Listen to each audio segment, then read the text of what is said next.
കർത്താവിൻ്റെ വലിയ നാമത്തിന് മഹത്വം ഉണ്ടാകട്ടെ. ഇന്നത്തെ യോഗത്തിലേക്ക് കടന്നു വന്നിരിക്കുന്ന എല്ലാ സഹോദരി സഹോദരന്മാരെയും, വിശേഷാൽ കർത്തൃദാസന്മാരായ അനേകർ ഇന്ന് വന്നിട്ടുണ്ട്. അവരെയും സ്നേഹിതരെയും ഈ മൈക്കിൻ്റെ ശബ്ദം കേട്ടുകൊണ്ടിരിക്കുന്ന അയൽവാസികളായ നല്ലവരായ നാട്ടുകാരെയും വളരെ സന്തോഷത്തോടെ വന്ദനം ചെയ്യുന്നു, സ്നേഹം അറിയിക്കുന്നു. ഈ നിലയിൽ ഈ സഭ ക്രമീകരിച്ച സുവിശേഷ യോഗത്തിൽ പങ്കെടുക്കാനിടയായതിൽ എനിക്ക് വളരെ സന്തോഷമുണ്ട്. നേരത്തെ ഓർപ്പിച്ച പോലെ ഇതിനു മുൻപും ഇവിടെ വരാനായിട്ട് എന്നോട് ആവശ്യപ്പെട്ടതാണ്. എന്നാൽ പല തടസ്സങ്ങളുണ്ടായതുകൊണ്ട് എനിക്ക് വരാനായിട്ട് കഴിഞ്ഞില്ല. ഈ പ്രാവശ്യം വരാനിടയായതിൽ എനിക്ക് അത്യധികമായ സന്തോഷമുണ്ട്. നിങ്ങളെല്ലാവരെയും കാണാനും ശുശ്രൂഷിക്കാനും ഇടയായതിൽ ഞാൻ സഭയോടുള്ള നന്ദി അറിയിക്കുന്നു. മാത്രമല്ല, ഇന്നലെയും ഇന്നുമൊക്കെ നമ്മുടെ പ്രിയ സഹോദരൻ പ്രഭാകരൻ്റെ വീട്ടിലാണ് താമസിച്ചത്. വളരെ മാനസികമായ വേദനയിലൂടെ കടന്നുപോയിക്കൊണ്ടിരിക്കുകയാണെങ്കിലും കർത്താവിനോടുള്ള സ്നേഹം മുഖാന്തരം ഒരു ദൈവദാസനെ ശുശ്രൂഷിക്കാൻ പ്രിയ സഹോദരനും മാതാപിതാക്കൾക്കും കുഞ്ഞുങ്ങൾക്കും ഇടയായി എന്നുള്ളതിൽ ഞാൻ വളരെയേറെ സന്തോഷിക്കുന്നു. കർത്താവിന് മഹത്വം അർപ്പിക്കുന്നു. കർത്താവ് ഇന്നും പാപികളെ രക്ഷിക്കുന്നു എന്നുള്ളതിൻ്റെ ഒരു തെളിവാണ് പ്രിയ സഹോദരൻ ജയേഷിൽ നിന്ന് നമുക്ക് കേൾക്കാനായിട്ട് കഴിഞ്ഞത്. എത്ര ക്രൂരനായ മനുഷ്യനെയും സുവിശേഷം കൊണ്ട് സമൂലമായ മാറ്റം വരുത്താൻ ഇടയാക്കുമെന്നുള്ളതിൻ്റെ ഏറ്റവും നല്ല ഒരു തെളിവ്. ജീവിതം വേണ്ടെന്ന് വെച്ച് മരിക്കാൻ പോകുന്ന ആളിനെ പോലും ജീവിതത്തിലേക്ക് തിരിച്ചു കൊണ്ടുവരുന്ന സുവിശേഷം. പല വിപ്ലവ ആശയങ്ങളും പ്രചരിപ്പിച്ച് ആളുകളെ വികാരാധീനരാക്കുന്ന പല തീവ്രവാദ പ്രവർത്തനങ്ങളെയും നമുക്കറിയാം. എന്നാൽ അതൊന്നും സ്ഥായിയായിട്ടുള്ളതല്ല. എന്നാൽ സുവിശേഷം വിശ്വസിച്ച് കഴിയുമ്പോൾ ജീവിതത്തിൽ മാറ്റം വരുമെന്ന് മാത്രമല്ല, അത് നിലനിൽക്കുന്ന മാറ്റവുമായിരിക്കും. അങ്ങനെ ആ കുടുംബത്തോട് ദൈവം കാണിച്ച ദൈവസ്നേഹത്തിനായിട്ട് നന്ദിയോടെ സ്തോത്രം. ജയേഷിൻ്റെ പിതാവിനെ ഞാൻ ഇത്രയും ഓർത്തില്ലായിരുന്നു കേട്ടോ.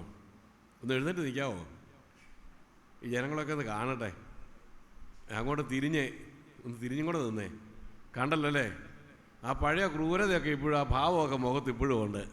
എന്നാൽ ഉള്ളിൽ ഇരുന്നോ ഉള്ളിലൊരു ദൈവസ്നേഹം, ആ ദൈവസ്നേഹത്തിൻ്റെ കനൽ ഉള്ളിലിങ്ങനെ കത്തിക്കൊണ്ടിരിക്കുകയാണ്.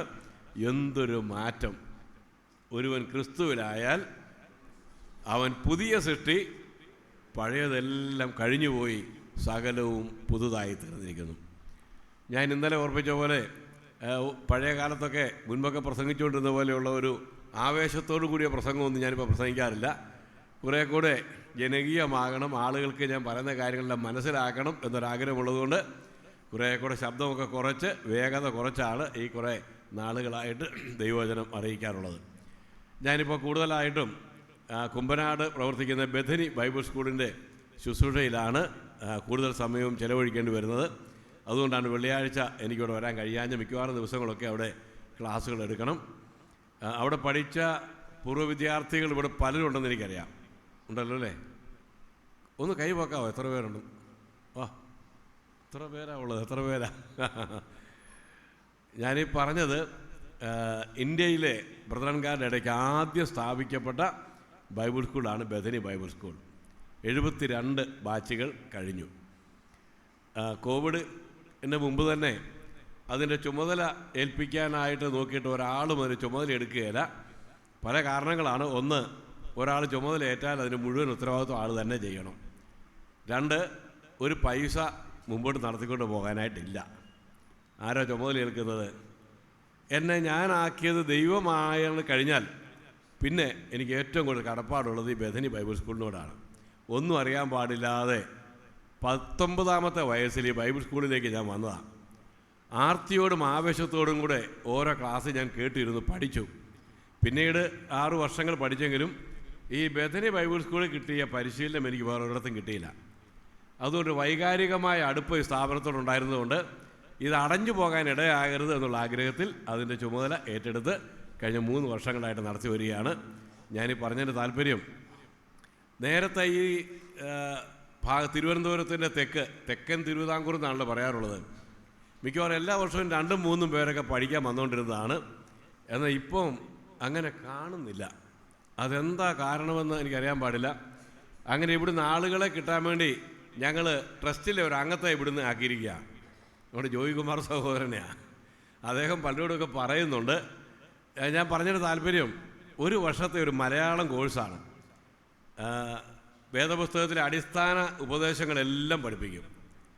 ബൈബിളിലെ കുറേ പുസ്തകങ്ങളുടെ പഠനമുണ്ട്, പിന്നെ മതങ്ങളുടെ താരതമ്യ പഠനം, കൗൺസിലിങ്, ഇങ്ങനെ ഒരുപാട് വിഷയങ്ങൾ, 10-40 വിഷയങ്ങൾ അവിടെ പഠിപ്പിക്കുന്നുണ്ട്. പഠിക്കാൻ താല്പര്യമുള്ളവർ, സുവിശേഷ വേലയ്ക്ക് വേർതിരിഞ്ഞവരാകണം നിർബന്ധമൊന്നുമില്ല, അവർക്കും വരാം. വചനം പഠിക്കാൻ ആഗ്രഹമുള്ള ഏതൊരാൾക്കും അവിടെ വന്ന് പഠിക്കാം. വിവാഹിതരാണെങ്കിൽ എല്ലാ വെള്ളിയാഴ്ചയും വീട്ടിൽ പോരണമെങ്കിൽ പോരാം, ഞായറാഴ്ച വൈകിട്ട് വന്നാൽ മതി.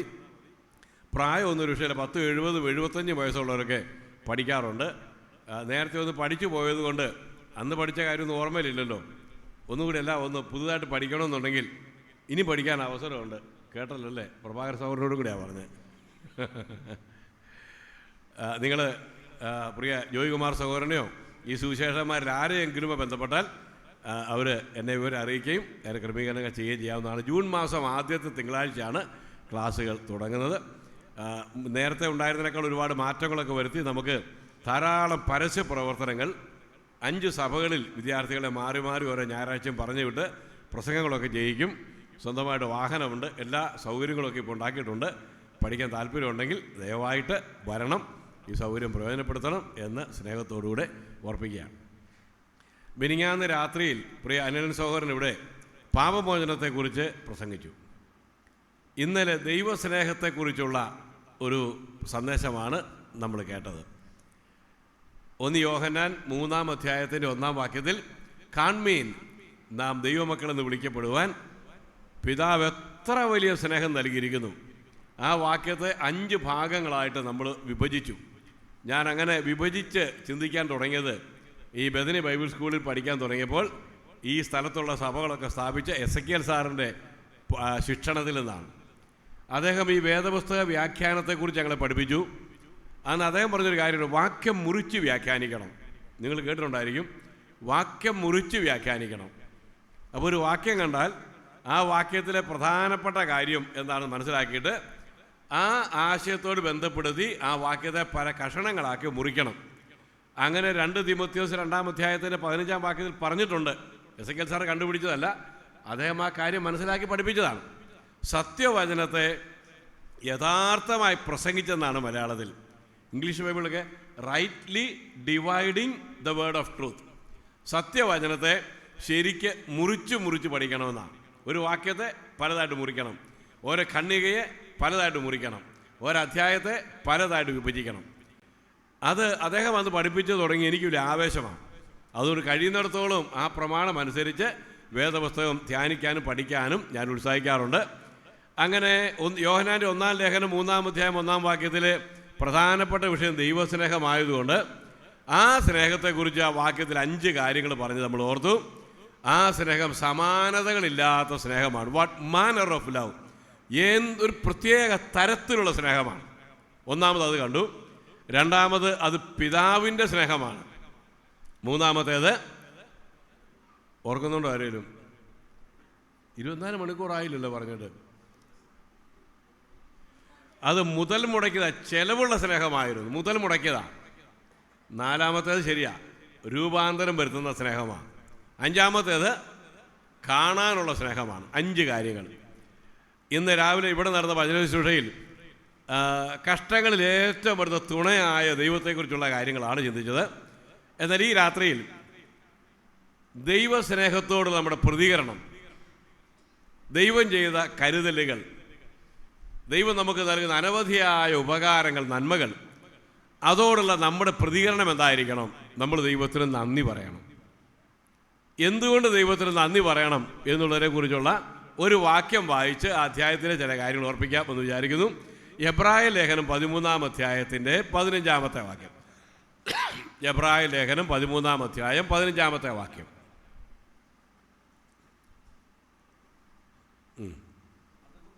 അതുകൊണ്ട്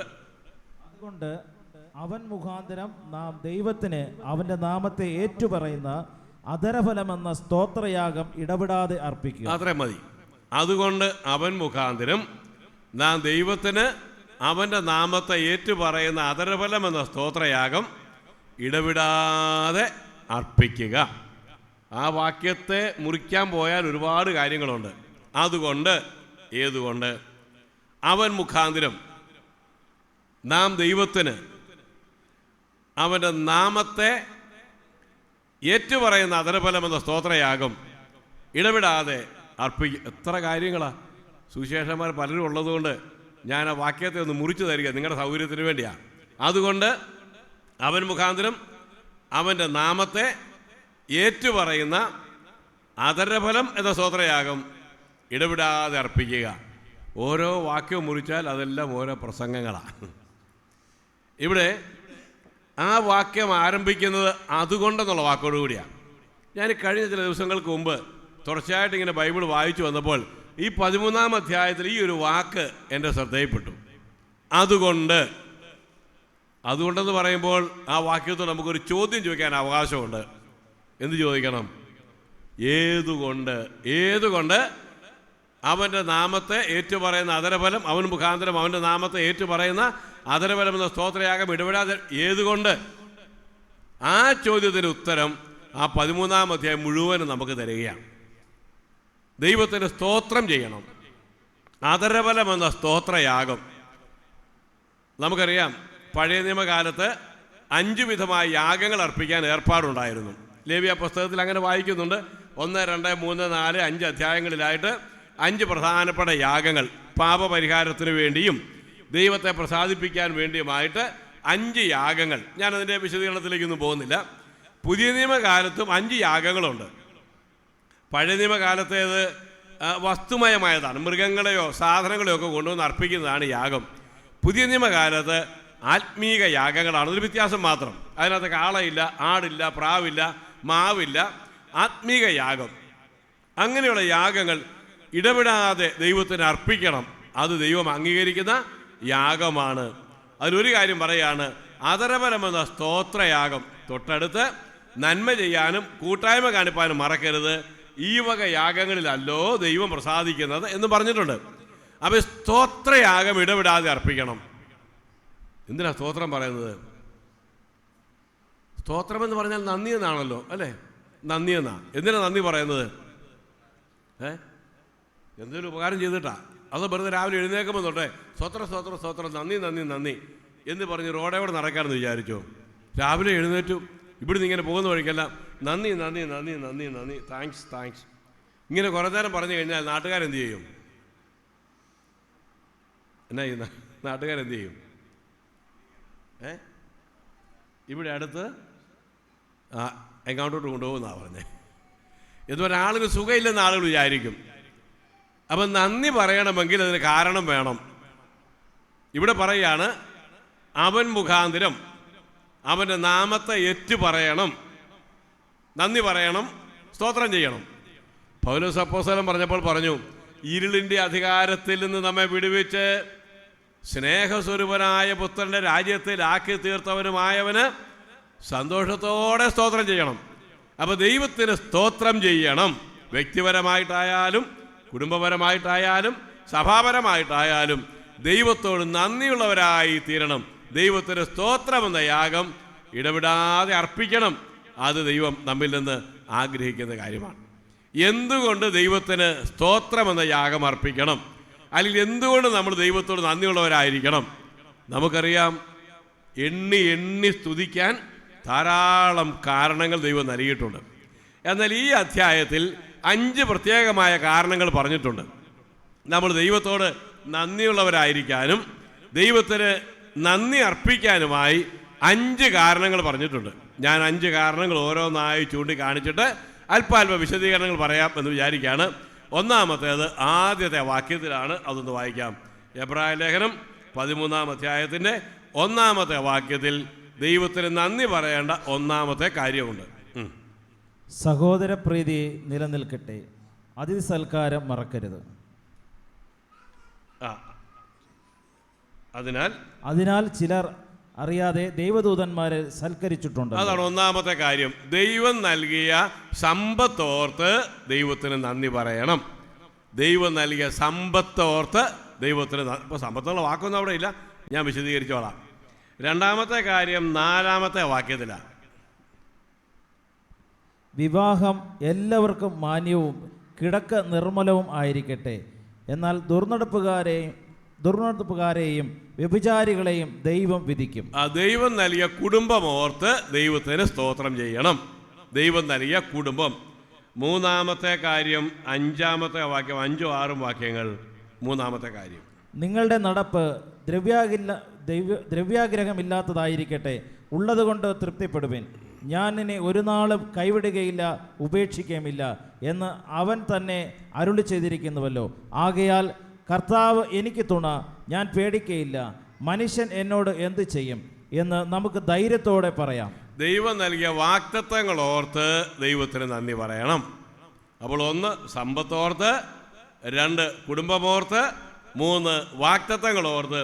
ഇനി 4-ാമത്തെ കാര്യം 10-ാമത്തെ വാക്യത്തിൽ, കൂടാരത്തിൽ ശുശ്രൂഷിക്കുന്നവർക്ക് അഹോവൃത്തി കഴിപ്പാൻ അവകാശമില്ലാത്ത ഒരു യാഗപീഠം നമുക്കുണ്ട്. 8 കൂടെ ചേർത്ത് വായിക്കണം. 8-ാമത്തെ വാക്യം കൂടെ. യേശു ക്രിസ്തു ഇന്നലെയും ഇന്നും എന്നേക്കും അനന്യൻ തന്നെ. കരുതുന്ന കർത്താവ് ഉള്ളത് കൊണ്ട് സ്തോത്രം ചെയ്യണം. കർത്താവിൻ്റെ കരുതലുകൾ ഓർത്ത് സ്തോത്രം ചെയ്യണം. 4-ാമത്തെ കാര്യം. 5-ാമത്തെ കാര്യം 14-ാമത്തെ വാക്യം. 14. ഇവിടെ നമുക്ക് നിലനിൽക്കുന്ന നഗരമില്ലല്ലോ, വരുവാനുള്ളത് അത്രേ നാം അന്വേഷിക്കുന്നത്. പ്രത്യാശയോർത്ത് അതോ വരുവാനുള്ള നഗരമോർത്ത് ദൈവത്തിന് സ്തോത്രം ചെയ്യണം. 5 കാര്യങ്ങൾ പറഞ്ഞല്ലോ, മറക്കരുത്. ദൈവം നൽകിയ സമ്പത്തോർത്ത്, ദൈവം നൽകിയ കുടുംബമോർത്ത്, ദൈവം നൽകിയ വാഗ്ദത്തമോർത്ത്, ദൈവം നൽകിയ രക്ഷകനെ ഓർത്ത് അല്ലെങ്കിൽ കർത്താവിനെ ഓർത്ത്, ദൈവം നൽകിയ പ്രത്യാശയോർത്ത് ഇടപെടാതെ ദൈവത്തിന് സ്തോത്രം ചെയ്യണം. ഇനി ഓരോരോ കാര്യങ്ങളിലേക്ക് ഞാൻ വരട്ടെ. ദൈവം നൽകിയ ഒരു സമ്പത്തിനെ കുറിച്ച് ആദ്യം പറഞ്ഞിരിക്കാം. എന്താ? സഹോദരപ്രീതി നിലനിൽക്കട്ടെ, അതിഥി സൽക്കാരം മറക്കരുത്. ദൈവം നമുക്ക് അനേക അനുഗ്രഹങ്ങൾ നൽകിയിട്ടുണ്ട്. ആ അനുഗ്രഹങ്ങളിൽ ഇവിടെ പറഞ്ഞിരിക്കുന്നത് പ്രത്യേകമായ ഒരു അനുഗ്രഹമാണ്. അതിന് വേണമെങ്കിൽ നമുക്കൊരു പേര് വിളിക്കാം, കൃപാവരം എന്ന് വിളിക്കാം. കൃപാവരം. അതുതന്നെയാണ് 16-ാമത്തെ വാക്യത്തിൽ വേറെ 2 വരങ്ങളെക്കുറിച്ചും പറഞ്ഞിട്ടുണ്ട്. 16 കൂടി ചേർത്ത് വായിച്ചേ. നന്മ ചെയ്യുവാനും കൂട്ടായ്മ കാണിപ്പാനും മറക്കരുത്. ഈ വക യാഗത്തിലല്ലോ ദൈവം പ്രസാദിക്കുന്നു. ഇവിടെ 3 കൂട്ടം കാര്യങ്ങളെ കുറിച്ച് പറഞ്ഞിരിക്കുക. ആദ്യത്തെ വാക്യത്തിൽ അതിഥികളെ സൽക്കരിക്കുക, 16-ാമത്തെ വാക്യത്തിൽ നന്മ ചെയ്യുക, കൂട്ടായ്മ കാണിക്കുക. ഇതൊക്കെ ദൈവം നമുക്ക് നൽകിയിരിക്കുന്ന പ്രത്യേകമായ ഒരു സമ്പത്താണ്. ഇത് സമ്പത്താണോ? അതിഥി സൽക്കാരം. അതിഥികളെന്ന് പറഞ്ഞാൽ വേദപുസ്തക പ്രമാണം അനുസരിച്ച് കർത്താവിൻ്റെ വേല ചെയ്യുന്ന ആളുകളെ, ദൈവത്തിൻ്റെ മക്കളെയൊക്കെ സൽക്കരിക്കുക. അതിനാണ് അതിഥി സൽക്കാരം എന്ന് പറഞ്ഞിട്ടുള്ളത്. അതൊരു പ്രത്യേക കൃപാവരമാണെന്നാണ് പറഞ്ഞിരിക്കുന്നത്. പ്രത്യേക കഴിവാണ്, ദൈവം നൽകിയൊരു കൃപാവരമാണ്. 16-ാം വാക്യത്തിൽ നന്മ ചെയ്യുക എന്ന് പറഞ്ഞാൽ കരുണ അർഹിക്കുന്ന ആളുകൾ, സഹായം അർഹിക്കുന്ന ആളുകൾ, അതാരുമായിക്കൊള്ളട്ടെ, ഏത് ജാതിയിൽപ്പെട്ടവരുമാകട്ടെ, ഏത് മതത്തിൽപ്പെട്ടവരുമാകട്ടെ, അങ്ങനെയുള്ളവരുടെ ആവശ്യങ്ങൾ കാണുമ്പോൾ അവരെ സഹായിക്കുക, അതൊരു കൃപാവരമാണ്. കൂട്ടായ്മ കാണിക്കുക എന്ന് പറയുന്നത് കർത്താവിൻ്റെ വേല ചെയ്യുന്ന ആളുകളെ സാമ്പത്തികമായി സഹായിക്കുന്ന കാര്യത്തിനാണ് കൂട്ടായ്മ എന്ന് പറഞ്ഞിട്ടുള്ളത്. ഈ 3 കാര്യങ്ങൾ ഈ 13-ാമത്തെ അധ്യായത്തിൽ പറഞ്ഞിട്ടുണ്ട്. അതെല്ലാം അനവധിയായ കൃപാവരങ്ങളിൽ എല്ലാ ദൈവമക്കൾക്കുമായിട്ട് നൽകിയിരിക്കുന്ന 3 കൃപാവരങ്ങളാണ്. അതുകൊണ്ടാണ് ഇത് പറയാമെന്ന് ഞാൻ വിചാരിച്ചത്. അപ്പോൾ ദൈവം നമ്മെ രക്ഷിച്ചെങ്കിൽ അനേക കൃപാവരങ്ങൾ നൽകിയിട്ടുണ്ട്. അതിൽ 3 കൃപാവരങ്ങൾ എല്ലാ ദൈവമക്കൾക്കും നൽകിയിട്ടുള്ളതാണ്.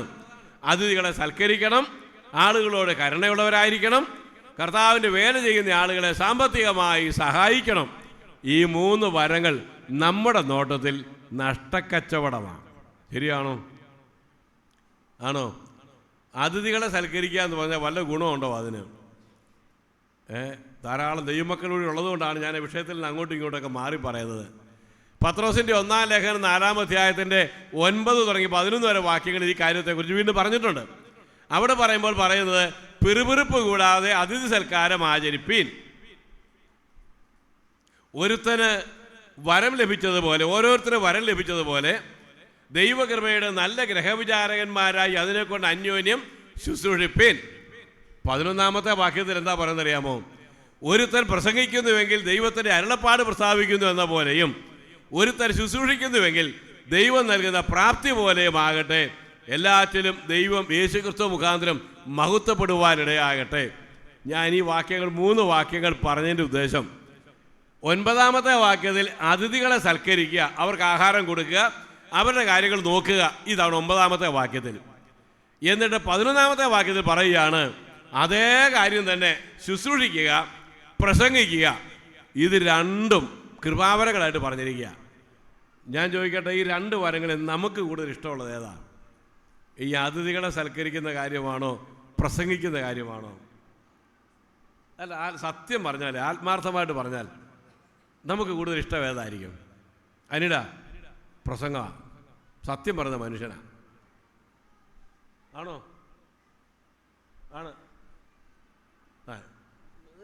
നമുക്കെല്ലാവർക്കും പ്രസംഗിക്കുന്ന കൂടുതൽ ഇഷ്ടം. പക്ഷേ ഇതിലേതിനാണ് പ്രാധാന്യം കൂടുതൽ? ഏതിനാ കൂടുതൽ വെയിറ്റ് ഉള്ളത്? ഇത് രണ്ടിനും ഒരുപോലെ പ്രാധാന്യമുള്ളതായിട്ടാണ് പറഞ്ഞിരിക്കുന്നത്. അപ്പോൾ അതിഥികളെ സൽക്കരിക്കുന്നവർക്കും ആളുകളോട് കരുണ കാണിക്കുന്നവർക്കും കർത്താവിൻ്റെ ദാസന്മാരെ സാമ്പത്തികമായി സഹായിക്കുന്നവർക്കും കിട്ടാൻ പോകുന്ന പ്രതിഫലത്തിൽ കൂടുതൽ മിനിങ്ങാന്ന് പ്രസംഗിച്ച് അനിലിനും കിട്ടുകയില്ല, എനിക്കും കിട്ടാൻ പോകുന്നില്ല. ഞങ്ങൾക്ക് പിന്നെ കുറച്ച് പ്രതിഫലങ്ങൾ കുറയുമെന്നാണ് എനിക്ക് തോന്നുന്നത്. എന്താണെന്നറിയോ കാരണം? നമുക്ക് കുറച്ച് കുറയാനാണ് വഴി. കാരണം പ്രസംഗിക്കാൻ വരുന്നിടത്ത് ഞങ്ങളെ കുറേ പൊക്കി പറയും ആളുകൾ. പിന്നെ പ്രസംഗിച്ച് കഴിയുമ്പോൾ പറയും നല്ല പ്രസംഗമായിരുന്നു കേട്ടോ. ഞങ്ങൾ മനുഷ്യരല്ലേ, ഞങ്ങളും ചിലപ്പോൾ കുറച്ച് പൊങ്ങിപ്പോയെന്നിരിക്കും. മഹത്വമല്ല, അതിൻ്റെ എല്ലാ പ്രതിഫലം ഇവിടെ വെച്ച് തന്നെ പോകും. പിന്നെ ഈ പ്രസംഗിക്കാൻ പോകുന്നവർക്ക് വണ്ടിക്കൂലിക്ക് കാശൊക്കെ കൊടുക്കുവേ, അപ്പോൾ പ്രതിഫലം പിന്നെയും കുറഞ്ഞു. എന്നാൽ ഈ അതിഥികളെ സൽക്കരിക്കുന്നവർക്കോ? ഞാൻ ഈ പ്രഭാകരൻ്റെ വീട്ടിൽ നിന്ന് താമസിക്കുകയായിരുന്നു. ഞാൻ ചെന്നപ്പോഴേ ഏത് വീട്ടിൽ താമസിക്കാൻ ചെന്നാലും പറയും എന്നെ ഒരു അതിഥിയായിട്ട് കാണരുത്. സാധാരണ വീട്ടിൽ ചെറുപ്പം മുതലേ ഒരു കൂട്ടം കറി കൂട്ടി ആഹാരം കഴിക്കുന്നത് ശീലമാണ് ഞങ്ങളുടെ വീട്ടിലുള്ളത്. ഞാൻ പറഞ്ഞു എന്നെ ഒത്തിരി ബുദ്ധിമുട്ടിക്കരുത്. ഞാനിന്ന് ഉച്ചയ്ക്ക് മേശപ്പുറത്തിരുന്ന കറികളെല്ലാം കൂടി എണ്ണി നോക്കി. ഞാൻ ഒന്നാണ് പറഞ്ഞത്, ഇടതുവശത്ത് ഒന്നിൻ്റെ വലതുവശത്ത് ഒന്നും കൂടി ഉണ്ടായിരുന്നു. അപ്പോൾ എത്ര കാണും? 2-1.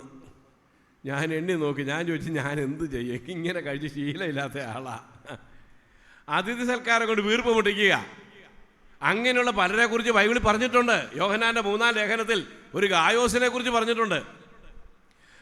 പ്രിയനെ, നിന്റെ ആത്മാവ് ശുഭമായിരിക്കുന്ന പോലെ നീ സകലത്തിലും ശുഭമായിരിക്കണമെന്ന് പറയുമ്പോൾ ഗായോസ് നല്ല ആരോഗ്യമുള്ള ആളല്ല, രോഗിയാ.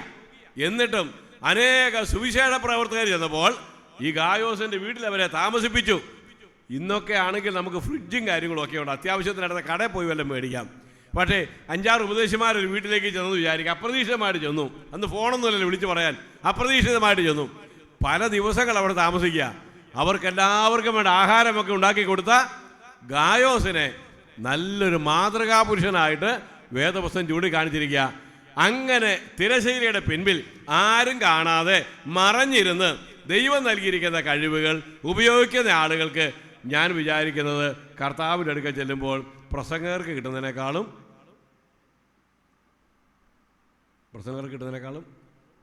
മടിയാ പറയാനല്ലേ, കൂടുതൽ പ്രതിഫലങ്ങളെ കിട്ടാനിടയായിത്തീരും. ഇത് ദൈവം നമുക്ക് നൽകിയ ഒരു വലിയ സമ്പത്താണ് കൃപാവരങ്ങൾ. പക്ഷേ ഈ കൃപാവരങ്ങൾ ഉപയോഗിക്കണമെങ്കിൽ ആർക്കാ ഇത് ഉപയോഗിക്കാൻ പറ്റുന്നതെന്ന് കൂടെ പറഞ്ഞിട്ടുണ്ട്. നമ്മൾ വായിച്ച 15-ാമത്തെ വാക്യത്തിൽ അതുകൊണ്ട് അവൻ മുഖാന്തരം നാം ദൈവത്തിന് അവൻ്റെ നാമത്തെ ഏറ്റുപറയുന്ന അതരപരമെന്ന സ്തോത്രയാഗം ഇടപെടാതെ അർപ്പിക്കുക. ആ വാക്യം വായിച്ചപ്പോൾ ഞാൻ വാസ്തവത്തിൽ ഈ അടുത്ത ദിവസം അത്ഭുതപ്പെട്ടു പോകാനിടയായി. ദൈവം നൽകിയിരിക്കുന്ന ആത്മീകവും ഭൗതികവുമായ അനുഗ്രഹങ്ങളുടെ എല്ലാം അടിസ്ഥാനം എന്താണ്? നമ്മൾ ദൈവത്തിന് നന്ദി പറയും. കർത്താവേ, മഴ തന്നതിന് സ്തോത്രം, മഴ മാറ്റിയതിന് സ്തോത്രം, വെള്ളപ്പൊക്കം മാറ്റിയതിന് സ്തോത്രം, കോവിഡ് മാറ്റിയതിന് സ്തോത്രം, ജോലി തന്നതിന് സ്തോത്രം, നല്ല തേങ്ങായാണ്ട് കിട്ടിയതിന് സ്തോത്രം. നമുക്ക് കിട്ടിയ അനുഗ്രഹങ്ങൾ, ഭൗതികമായ കാര്യങ്ങളെല്ലാം ഓർത്ത് ദൈവത്തിന് നന്ദി പറയും. അത് പറയേണ്ട കാര്യമാണ്. എന്നാൽ ഏത് ഭൗതികമായ കാര്യമാകട്ടെ ആത്മീകമായ കാര്യമാകട്ടെ അതിൻ്റെ എല്ലാം അടിസ്ഥാനം എന്താണ്? അവൻ മുഖാന്തിരം അവൻ്റെ നാമത്തെ ഏറ്റുപറയുന്ന 2 പ്രധാനപ്പെട്ട കാര്യങ്ങളാണ്. ആര് മുഖാന്തരമാണ് ദൈവത്തിന് നന്ദി പറയേണ്ടത്? യേശുക്രിസ്തു മുഖാന്തരമാണ്. യേശുക്രിസ്തു ഇല്ലെങ്കിൽ ദൈവത്തിന് നന്ദി പറയാനൊരു ന്യായമായ കാരണമില്ല. യേശുക്രിസ്തുവിനെ ദൈവം നൽകിയതാണ് ദൈവം നൽകിയ ഏറ്റവും വലിയ സമ്മാനം. അതാണ് ഏറ്റവും വലിയ സമ്പത്ത്. ഇന്നലെ രാത്രി പിതാവിൻ്റെ സ്നേഹത്തെക്കുറിച്ച് ഞാൻ പറഞ്ഞത് ചിലരൊക്കെ കേൾക്കാത്തവരുള്ളവർ ഞാൻ ആവർത്തിച്ച് പറയട്ടെ. ആ പിതാവിൻ്റെ സ്നേഹം മുടിയനായ പുത്രൻ വീട്ടിലേക്ക് മടങ്ങി വന്നപ്പോൾ അപ്പൻ കാണിച്ച സ്നേഹമാണ്. എന്താ അപ്പൻ കാണിച്ചത്?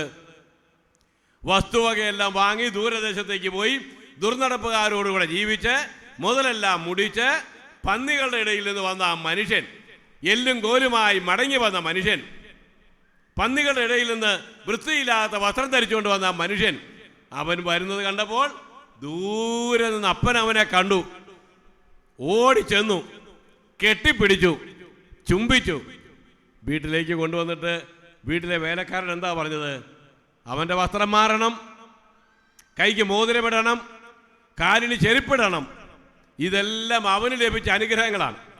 എന്നാൽ ഞാൻ വിചാരിച്ചത് ഇന്നലെ പറഞ്ഞതുപോലെ ആ മുടിയനായ പുത്രൻ ലഭിച്ച ഏറ്റവും വലിയ പിതാവിൻ്റെ സ്നേഹം എന്തായിരുന്നു?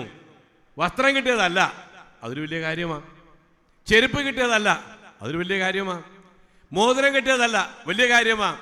അപ്പൻ്റെ ചുംബനം കിട്ടിയത് വലിയ കാര്യമാണ്. പക്ഷെ അതിനേക്കാളെല്ലാം വലുതായ കാര്യം ഒരു കാളക്കുട്ടിയെ അറുത്തതാണ്.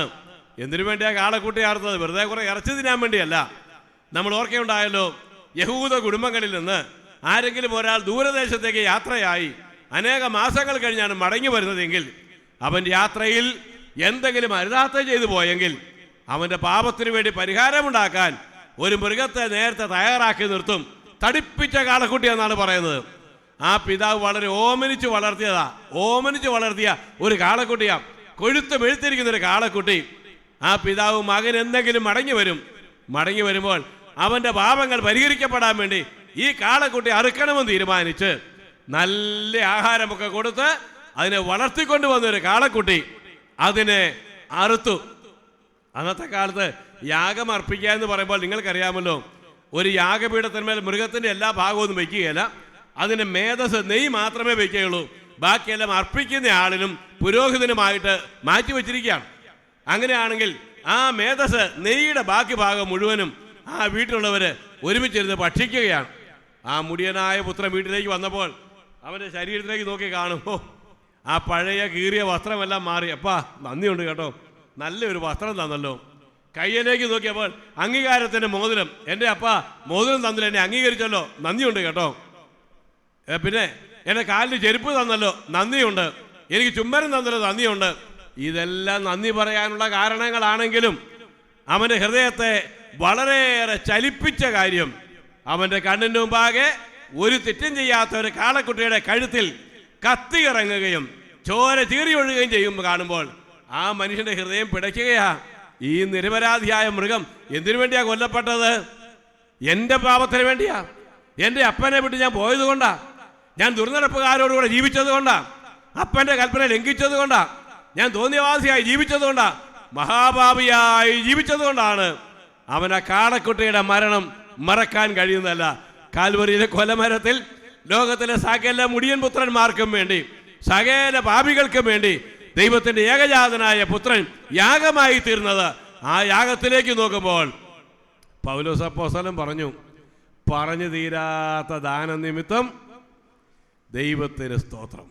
സ്വന്തം പുത്രനെ ആദരിക്കാതെ നമുക്കെല്ലാവർക്കും വേണ്ടി ഏൽപ്പിച്ചു തന്നവൻ അവനോടുകൂടെ സകലവും, അവനോടുകൂടെ നീതിയുടെ വസ്ത്രം ദൈവം നമുക്ക് തന്നു, അവനോടുകൂടെ അംഗീകാരം ദൈവം നമുക്ക് തന്നു, അംഗീകാരത്തിൻ്റെ അടയാളമായി പരിശുദ്ധാത്മാവിനെ തന്നു, യേശുക്രിസ്തുവിനെ തന്നതോടുകൂടെ നമ്മുടെ കാലുകൾക്ക് ചെരുപ്പ് തന്നു, വേർപെട്ട ഒരു ജീവിതം നമുക്ക് തന്നു, അവൻ നമ്മെ ചുംബിച്ചു.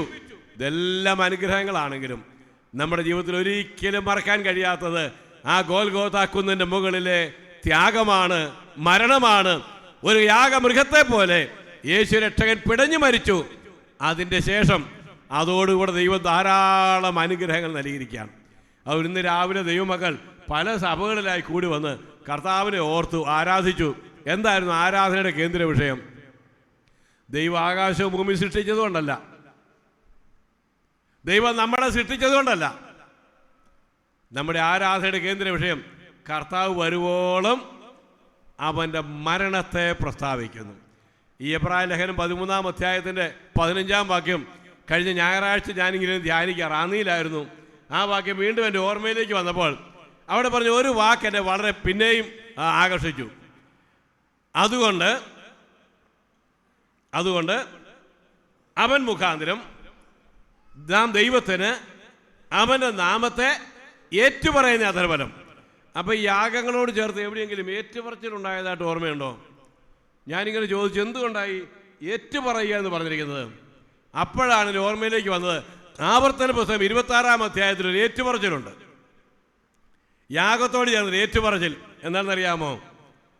അവരുടെ കാർഷിക വിളകൾ ശേഖരിക്കുന്നത് 3 സമയങ്ങളിലായിട്ടാണ്. അവരുടെ കലണ്ടറിൽ 1-ാം മാസത്തിൽ ബാർലി യവത്തിൻ്റെ കൊയ്ത്താണ്, 3-ാമത്തെ മാസത്തിൽ കോതമ്പ് കൊയ്ത്താണ്, 7-ാമത്തെ മാസത്തിൽ കിഴങ്ങ് വർഗ്ഗങ്ങൾ ശേഖരിക്കുന്ന സമയത്ത് ആണ് കൂടാരപ്പെരുന്നാൾ ആചരിക്കുന്നത്. ആദ്യത്തെ കൊയ്ത്തിൻ്റെ സമയത്ത് പെസഹ പെരുന്നാൾ ആചരിക്കും, പുളിപ്പില്ലാത്ത അപ്പത്തിൻ്റെ പെരുന്നാൾ ആചരിക്കും. 3-ാം മാസത്തിലെ കോതമ്പ് കൊയ്ത്തിൻ്റെ സമയത്ത് പെന്തിക്കോസ്ത് പെരുന്നാൾ ആചരിക്കും. എന്നാൽ 7-ാം മാസത്തിൽ കാർഷിക വിളകൾ കിഴങ്ങ് വർഗ്ഗങ്ങൾ ശേഖരിച്ച് ആ സമയത്ത് പെരുന്നാൾ ആചരിക്കും. അങ്ങനെ 7-ാം മാസത്തിൽ ഈ കിഴങ്ങ് വർഗ്ഗങ്ങളെല്ലാം ശേഖരിച്ച് കഴിയുമ്പോൾ ഓരോരുത്തരും എന്ത് ചെയ്യണമെന്നറിയാമോ? ഒരു കൊട്ടയിൽ ഈ കിഴങ്ങ് വർഗ്ഗങ്ങളെല്ലാം കൂടെ കൊണ്ടുവന്ന് ഒരു ഭാഗമെടുത്ത് ദൈവസന്നിധിയിൽ കൊണ്ടുവരണം. എന്നിട്ട് എന്ത് പറയണം? ഏറ്റു പറയണം. എന്താ ഏറ്റു പറയുന്നത്? ദൈവമേ, എൻ്റെ പിതാവ് ദേശാന്തരിയായ ഒരു അരാമ്യനായിരുന്നു. അവൻ ചുരുക്കം പേരോടുകൂടെ മിസ്രൈമിലേക്ക് ഇറങ്ങിപ്പോയി. അവിടെ ഞങ്ങളുടെ പിതാക്കന്മാർ അടിമകളായി കഴിഞ്ഞു. എന്നാൽ ഞങ്ങളുടെ നിലവിളി കേട്ടിട്ട് ദൈവം ഞങ്ങളെ വിടുവിച്ചു, ഞങ്ങൾക്ക് ഉദ്ധാരണം നൽകി. നന്ദി, സ്തോത്രം എന്ന് പറഞ്ഞ് ഏറ്റുപറയുക. അപ്പോൾ ഒരു കാര്യം ഓർക്കണം, ഈ കിഴങ്ങ് വർഗ്ഗങ്ങൾ ശേഖരിച്ചാണ് കൊണ്ടുവരുന്നത്. കിഴങ്ങ് അവരുടെ നാട്ടിൽ ഏതൊക്കെ കിഴങ്ങുകളാണെന്ന് എനിക്കറിയാൻ പാടില്ല. നമ്മുടെ നാട്ടിലുമായിട്ട് ഞാനങ്ങ് താരതമ്യപ്പെടുത്തല്ലേ. നമ്മുടെ ഇവിടെ ഈ കിഴങ്ങ് വർഗ്ഗങ്ങൾ കാച്ചിലൊക്കെ ഉണ്ടല്ലോ അല്ലേ? കാച്ചിലും ചേമ്പുമൊക്കെ ഇവിടെ ഉണ്ടല്ലോ അല്ലേ? നമ്മുടെ പ്രധാനപ്പെട്ട സാധനമല്ലേ. അപ്പോൾ ഒരു കാച്ചിലോ ചേമ്പോ ചേനയോ ഒക്കെ ഈ നിലത്ത് കുഴിച്ചിട്ടു. സമയമായി, ഇപ്പോൾ ഏതാണ്ട് അതെല്ലാം പറിക്കുന്ന സമയമാണല്ലോ. വേനലിലേക്ക് ആരംഭിക്കുന്നതിന് മുമ്പേ അതിലൊക്കെ തണ്ട് വീഴും. എനിക്ക് കൃഷി ഭയങ്കര ഭ്രാന്തമായതുകൊണ്ട് ഞാനും കുറേ എല്ലാം ചെയ്യുന്നുണ്ട്. അതെല്ലാം പറിച്ചുകൊണ്ടിരിക്കുക, ശേഖരിച്ചുകൊണ്ടിരിക്കുക. അപ്പോൾ അങ്ങോട്ട് നട്ടത് സാധാരണ കുംഭഭരണിക്ക് ആ സമയത്താണ് നടാറുള്ളത്, അല്ലെങ്കിൽ മീനഭരണിക്ക് നടും. ആ സമയത്തൊരു കാച്ചിൽ നടന്ന് വിചാരിക്കുക. അതിങ്ങനെ അവിടെ കിടന്ന് അത് വളർന്ന് നമ്മൾ വളമൊക്കെ കൊടുത്ത് അത് കുറച്ച് ദിവസം കഴിയുമ്പോൾ അതിനകത്ത് നട്ട സാധനത്തിനകത്തുനിന്ന് ഒരു കിളിർപ്പ് മുകളിലോട്ട് വരും അല്ലേ? കുറേ കഴിഞ്ഞ് നോക്കുമ്പോൾ അല്ലെങ്കിൽ പറിക്കുന്ന സമയം നോക്കുമ്പോൾ നമ്മൾ നട്ട ആ സാധനം അവിടെ കാണുകയില്ല. കാണുമോ? പിന്നെന്താ കാണുന്നത്? ആ നട്ട സാധനം ദ്രവിച്ചു പോയി, അതങ്ങ് ചീഞ്ഞു പോയി, ഇല്ലാതെയായി. അതിൽ വേറെ ഒരെണ്ണം ഉണ്ടായി. ആ ഉണ്ടായി വന്നതിനകത്തുനിന്ന് കാച്ചിലാണെങ്കിൽ വള്ളി മുകളിലേക്ക് വന്നു, ചേനയാണെങ്കിൽ തണ്ട് മുകളിലേക്ക് വന്നു, ചേമ്പാണെങ്കിൽ തണ്ടുകൾ വരെ മുകളിലേക്ക് വന്നു. ഇതിൽ നിന്ന് എന്താ നമുക്ക് പഠിക്കാവുന്ന പാഠം? 1, മണ്ണിനടിയിൽ കുഴിച്ചിട്ടു. 2, കുറെ കഴിഞ്ഞപ്പോൾ അത് കിളിർത്തു വന്നു. 2 സംഭവങ്ങൾ നടന്നു. അപ്പോൾ ഏറ്റു പറയുമ്പോൾ ഒരു കാച്ചിലാണ് ദൈവസന്നിധി കൊണ്ടുവന്നിരിക്കുന്നതെങ്കിൽ ഈ കൊണ്ടുവരുന്ന അർപ്പകം പറയുകയാണ്, അയ്യോ ദൈവമേ, ഈ കാച്ചിൽ അല്ലെങ്കിൽ ചേന ഞാൻ മണ്ണിൽ കുഴിച്ചിട്ടു, അത് ദ്രവിച്ചു, അത് ചത്തു, അത് പിന്നീട് അത് കിളിർത്തു വന്നു, വിളവുണ്ടായി, ഒരു മരണമുണ്ടായി, ഒരു ഉയർത്തെഴുന്നേൽപ്പുണ്ടായി. രക്ഷകന്റെ ക്രൂശ് മരണത്തിൻ്റെയും അവൻ്റെ ഉയർത്തെഴുന്നേൽപ്പിൻ്റെയും മനോഹരമായ ഒരു കാഴ്ച ഏറ്റുപറയുക. നമുക്ക് ദൈവം ഭാഗം ഏറ്റുപറയാൻ എന്താ ഉള്ളത്? ദൈവമേ, പനി മാറ്റി തന്നതിൻ്റെ സ്തോത്രം. പലരും സാക്ഷ്യം പറയുന്നത് അങ്ങനെ, കർത്താവേ ചുമ വിട്ടുമാറാത്ത ചുമയായിരുന്നു, മാറ്റി തന്നതിന് സ്തോത്രം. സഭയിൽ സാക്ഷ്യം പറയുമ്പോഴും പറയും, കഴിഞ്ഞ ആഴ്ചകളിലെല്ലാം ഞാൻ വല്ലാതെ പനിച്ച് കിടക്കുകയായിരുന്നു, ഞാൻ ആശുപത്രി കിടക്കുകയായിരുന്നു, കർത്താവേ 1000 കോടി സ്തോത്രം, എന്നെ പനി മാറ്റി തന്നു. ഇതെല്ലാം നന്ദി പറയേണ്ട കാര്യമാണ്. എന്നാൽ ദൈവം ഭാഗം ഏറ്റുപറഞ്ഞ് നന്ദി പറയാനുള്ള കാര്യം, മഹാപാപികളായ മാനവരാശിയെ രക്ഷിക്കുവാൻ ദൈവം തൻ്റെ ഏകജാതനായ പുത്രനെ ഭൂമിയിലേക്ക് അയച്ചു. അവനെ ഒരു കാർഷിക വിള പോലെ അവനെ മണ്ണിനടിയിലേക്കാക്കി അവനെ മരണത്തിന് ഏൽപ്പിച്ചു കൊടുത്തു. മരണത്തിൻ്റെ വഴിയിലെ അവനെ പറഞ്ഞു വിട്ടു, അവൻ മരിച്ചു. എന്നാൽ മരണത്തിന് അവനെ അടച്ചു വയ്ക്കാൻ കഴിഞ്ഞില്ല. 3-ാം ദിവസം മരണത്തെ തോൽപ്പിച്ചുകൊണ്ട് അവൻ ഉയർത്തെഴുന്നേറ്റു. അതിൻ്റെ ഫലമായിട്ട് ഇതാ ഞാൻ വന്നിരിക്കുന്നു. ദൈവമേ, അങ്ങയ്ക്ക് നന്ദി. അത് കഴിയുമ്പോഴാണ് പറയേണ്ടത്. എന്താ പറയേണ്ടത്? ഞാൻ, എൻ്റെ പിതാവ് ദേശാന്തരിയായ ഒരു അരാമ്യനായിരുന്നു. നമ്മുടെ ആരാധനയുടെ സ്തോത്രം ചെയ്യുകയും ആരാധനയ്ക്ക് ചിന്ത പറയുകയൊക്കെ ചെയ്യുമ്പോൾ കേന്ദ്ര വിഷയം നമ്മുടെ കർത്താവായിരിക്കണം. ചില സ്ഥലത്ത് ചെന്ന് ഈ ആരാധനയുടെ ചിന്തകൾ കേൾക്കുമ്പോൾ സങ്കടം വരുവേ. അയ്യോ, ഞാൻ പാവമായിരുന്നേ, ഞാൻ അതിക്രമങ്ങളും പാപങ്ങളും ഭരിച്ച് ഞാൻ മെപ്പിബോശത്തിനെ പോലെ ആയിരുന്നേ, ഞാൻ വഴിയേറി കിടന്ന നല്ല ശമരിയാക്കാരൻ കണ്ടുപിടിച്ച ആ മനുഷ്യനെ പോലെ ഞാനാണ് ആരാധനയുടെ കേന്ദ്ര വിഷയം. ഞാനല്ല, കർത്താവാണ്. കർത്താവിൻ്റെ മഹത്വം സുവിശേഷത്തിൻ്റെ കേന്ദ്ര വിഷയമാണ്. കർത്താവിൻ്റെ മഹത്വം ആരാധനയുടെ കേന്ദ്ര വിഷയമാണ്. അവനെ ഏറ്റുപറയുന്നതാണ് അതരപരമായ സ്തോത്രയാഗം. അതോട് ചേർന്ന് ദൈവം നൽകിയിരിക്കുന്ന അനേക അനുഗ്രഹങ്ങൾ, പറഞ്ഞു തീരാത്ത ദാനങ്ങൾ. പൗലോസ് അത് എഴുതിയപ്പോൾ ഇംഗ്ലീഷിൽ പറഞ്ഞിരിക്കുന്നത് thanks be to God for the unspeakable gift എന്നാണ്.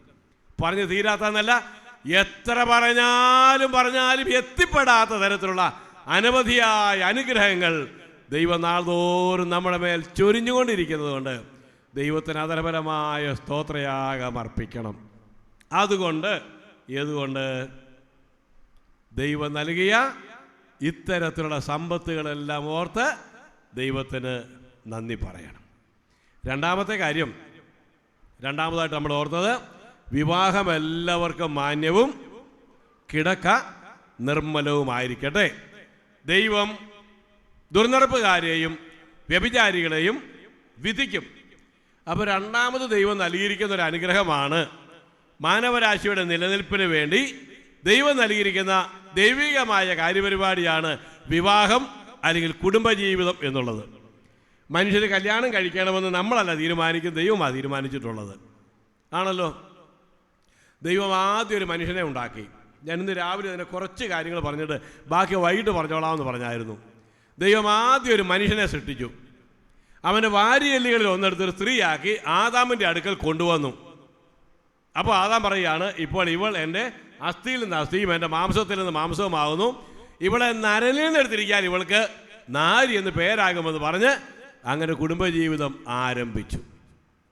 കൊരിന്ത്യർക്ക് എഴുതിയ 1-ാം ലേഖനം 7-ാം അധ്യായത്തിൽ പൗലോസ് പറഞ്ഞു, ഇത് നിമിത്തം ഓരോരുത്തരും സ്വന്തം ഭാര്യയും ഓരോരുത്തർക്കും സ്വന്തം ഭർത്താവും ഉണ്ടാകട്ടെ.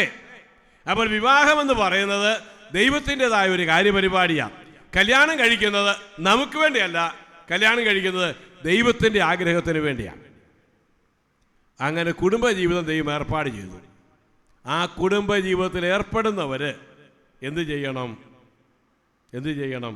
അതുകൊണ്ട് കുടുംബജീവിതം നൽകിയതുകൊണ്ട്, ഒരു മകളായി തീർന്നതുകൊണ്ട്, ഒരു മകനായതുകൊണ്ട്, മാതാവായതുകൊണ്ട്, പിതാവായതുകൊണ്ട്, ഭാര്യ ആയതുകൊണ്ട്, ഭർത്താവായതുകൊണ്ട് നമ്മുടെ കുടുംബജീവിതങ്ങളിലേക്ക് നോക്കി ദൈവത്തിന് നന്ദി പറയാൻ കഴിയണം. മനസ്സിലായല്ലോ? ദൈവം മനുഷ്യനെ സൃഷ്ടിച്ചു കഴിഞ്ഞപ്പോൾ ദൈവം പറഞ്ഞു, മനുഷ്യൻ ഏകനായിരിക്കുന്ന അന്നല്ല, ഞാൻ അവന് തക്കതായൊരു തുണ ഉണ്ടാക്കി കൊടുക്കും. ഇന്ന് രാവിലെ ഞാൻ പറഞ്ഞ ആ കാര്യം, തുണ എന്നുള്ള വാക്ക് നമ്മൾ ഉദ്ദേശിക്കുന്നത് ഭാര്യ ഭർത്താവിൻ്റെ കീഴ് ജീവനക്കാരിയായിട്ടാണ് പലരും വിചാരിക്കുന്നത്. എന്ന് പറഞ്ഞാൽ തുണയെന്ന് പറയുക ഹെൽപ്പർ എന്നാണ് ഇംഗ്ലീഷ്, ഹെൽപ്പർ.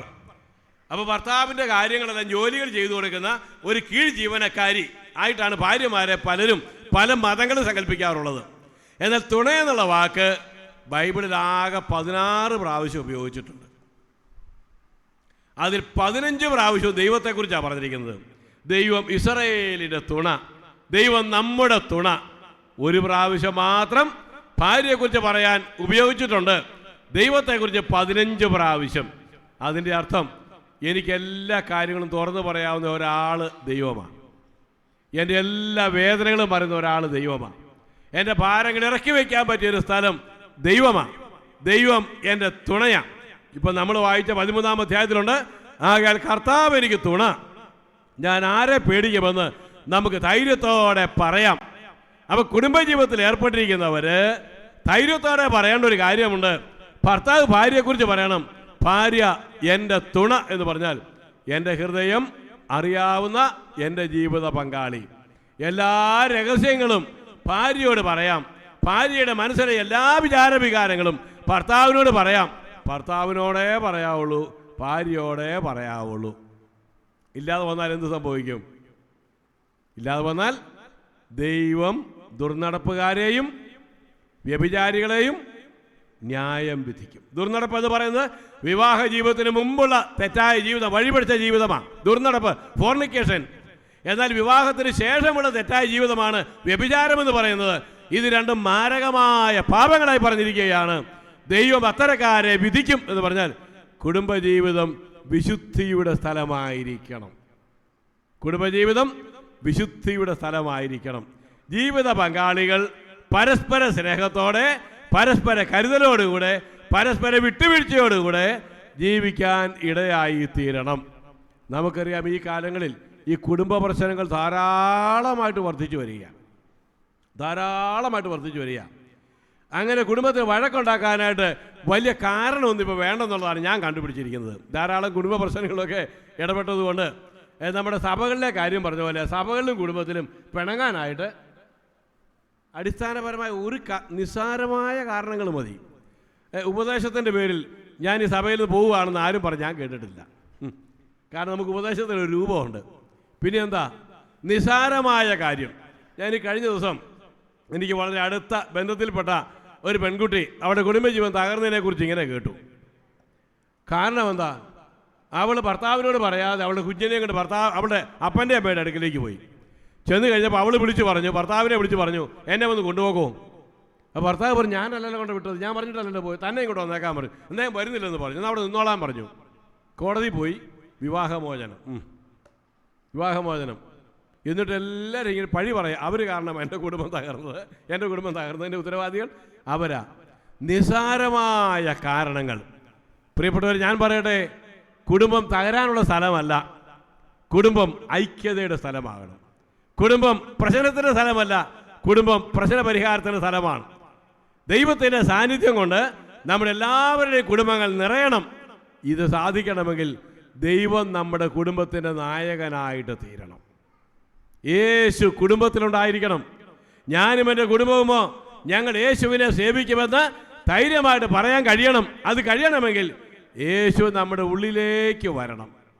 എനിക്ക് യോഹന്നാൻ്റെ സുവിശേഷം 2-ാം അധ്യായം വായിക്കുമ്പോഴെല്ലാം എനിക്ക് അത്ഭുതം തോന്നുന്ന പല കാര്യങ്ങളുണ്ട്. കാനാവിലെ കല്യാണമാണ് വിഷയം. ആ കാനാവിലെ കല്യാണ വീട്ടിലെ മണവാളൻ ചെറുക്കൻ ആ എഴുത്തുകാരൻ യോഹന്നാൻ തന്നെയാണെന്നാണ് ആദ്യകാലം മുതൽ വിചാരിച്ചു വരുന്നത്. അതിന് ചില ന്യായങ്ങളുമുണ്ട്. കാരണം യഹൂദന്മാരുടെ ഇടയിലെ രീതി അനുസരിച്ച് വിവാഹത്തിലെ കലവറ, ഇവിടെ കലവറ എന്നാണ് പറയുന്നത്, കലവറയുടെ ചുമതല അമ്മയുടെ ജ്യേഷ്ഠത്തിക്കാണ്. അതുകൊണ്ടാണ് ഈ വീഞ്ഞ് തീർന്നു എന്നുള്ള കാര്യം മറിയ അറിഞ്ഞതും മറിയ വന്ന് യേശുവിനോട് പറയുന്നതും. യേശുവിൻ്റെ അമ്മ മറിയയും യോഹന്നാൻ്റെ അമ്മ ശാലോമയും ജ്യേഷ്ഠത്തിയും അനുജത്തിയുമായിരുന്നു. അങ്ങനെ ആകുമ്പോൾ ഈ വിവാഹം മിക്കവാറും യോഹന്നാൻ്റെതാകാൻ എല്ലാ സാധ്യതയുമുണ്ട്. അങ്ങനെ ഈ വിവാഹം നടന്നപ്പോൾ മറിയ അമ്മ അവിടെ ഉണ്ടായിരുന്നു. യേശുവിനെയും ശിഷ്യന്മാരെയും ക്ഷണിച്ചു. അമ്മയെ ക്ഷണിക്കേണ്ട കാര്യമില്ല, അമ്മ അവിടെ ഉണ്ട്. ആരെ ക്ഷണിക്കണം? യേശുവിനെ ക്ഷണിക്കണം. യേശു വീട്ടിൽ വന്നാൽ, യേശു ക്ഷണിക്കപ്പെട്ടാൽ കുടുംബത്തിൻ്റെ പ്രശ്നങ്ങളെല്ലാം പരിഹരിക്കപ്പെടും. വീഞ്ഞ് പോരാതെ വന്നു. എന്താ വീഞ്ഞ്? നിങ്ങൾക്കറിയാം, വീഞ്ഞ് സന്തോഷത്തെ കാണിക്കുന്നതാണ്. യഹൂദന്മാരുടെ വിവാഹ രീതി അനുസരിച്ച് കല്യാണം കഴിഞ്ഞാൽ 6 ദിവസത്തേക്ക് മണവാളനെയും മണവാട്ടിയെയും ആരും കാണാൻ പറ്റുകയില്ല. ഞാൻ ഇന്നലെ പറഞ്ഞതാണ് എൻ്റെ ഓർമ്മയത്. 6 ദിവസം ചെറുക്കനെയും പെണ്ണിനെയും ആരും കാണിക്കില്ല. അവർ വീട്ടിനകത്ത് മറഞ്ഞിരിക്കും. 6 ദിവസം വീട്ടിൽ സദ്യ ഉണ്ടായിരിക്കും. വരുന്നവരും പോകുന്നവരും എല്ലാ ആഹാരം കഴിക്കും. അവരുടെ ഏറ്റവും ഇഷ്ടപ്പെട്ട പാനീയമായ മുന്തിരിച്ചാറ്, മദ്യമല്ല കേട്ടോ, മുന്തിരിച്ചാറ് കുടിക്കും. 7-ാം ദിവസം അനേകർ കടന്നു വരും. കുടിച്ച് വീഞ്ഞ് തീർന്നു, സന്തോഷം തീർന്നു. ഏറ്റവും പ്രധാനപ്പെട്ട ദിവസം നാണക്കേടിൻ്റെ അപമാനത്തിൻ്റെയും ഒരു ദിവസമായിട്ട് മാറുകയാണ്. സന്തോഷമില്ല, സമാധാനമില്ല, ആകെ തകർച്ചയാ, കുടുംബം തകരുകയാ. ആ സമയത്ത് യേശു പച്ചവെള്ളത്തെ മുന്തിരിച്ചാറാക്കി മാറ്റി. പ്രിയപ്പെട്ടവരെ, നമ്മുടെ ജീവിതങ്ങളിൽ വ്യക്തിപരമായി യേശുവിനെ ക്ഷണിച്ച് അവനെ സ്വീകരിച്ച ജീവിതങ്ങളാണെങ്കിൽ, അങ്ങനെയുള്ള കുടുംബങ്ങളാണെങ്കിൽ, പ്രശ്നങ്ങൾ എന്തുമായിക്കൊള്ളട്ടെ അതിനെല്ലാം പരിഹാരം വരുത്തുവാൻ യേശു കർത്താവിന് കഴിയും. അവനെ ക്ഷണിക്കണം. യേശു ജീവിതത്തിൽ വരണം, യേശു കുടുംബത്തിൽ വരണം. ദൈവം സ്ഥാപിച്ച കുടുംബം ദൈവികമായ സമാധാനം കൊണ്ടും സന്തോഷം കൊണ്ടും നിറയാൻ ഇടയാകണം. ദൈവം നൽകിയ 2-ാമത്തെ അനുഗ്രഹമായ കുടുംബമോർത്ത് ദൈവത്തിന് അതരബലമായ സ്തോത്രയാഗം അർപ്പിക്കണം. ഞാൻ ചോദിക്കട്ടെ, നമ്മളെക്കൊണ്ട് ഇത് പറ്റുന്നുണ്ടോ? ദൈവമേ, എൻ്റെ ഭാര്യയ്ക്കായിട്ട് സ്തോത്രം എന്ന് പറയുന്ന ഭർത്താക്കന്മാരിവിടെ എത്ര പേരുണ്ട്? കൈ പൊക്കണ്ടോ കേട്ടോ, അധികം പേര് കൈ പൊക്കുകയല്ലെന്ന് എനിക്കറിയാം. ദൈവമേ, എനിക്ക് ഇങ്ങനൊരു ഭാര്യയെ തന്നതിനായിട്ട് സ്തോത്രം പറഞ്ഞിട്ടുണ്ടോ ഒരിക്കലെങ്കിലും? സഹോദരിമാരോട് ഞാൻ ചോദിക്കട്ടെ, ദൈവമേ, ഇങ്ങനൊരു ഭർത്താവിനെ എനിക്ക് തന്നതിനായിട്ട് സ്തോത്രമെന്ന് ജീവിതത്തിൽ ഒരിക്കലെങ്കിലും പറഞ്ഞിട്ടുണ്ടോ? എന്തെല്ലാം ന്യൂനതകളാണ് നമ്മൾ കണ്ടുപിടിക്കുന്നത് അല്ലേ?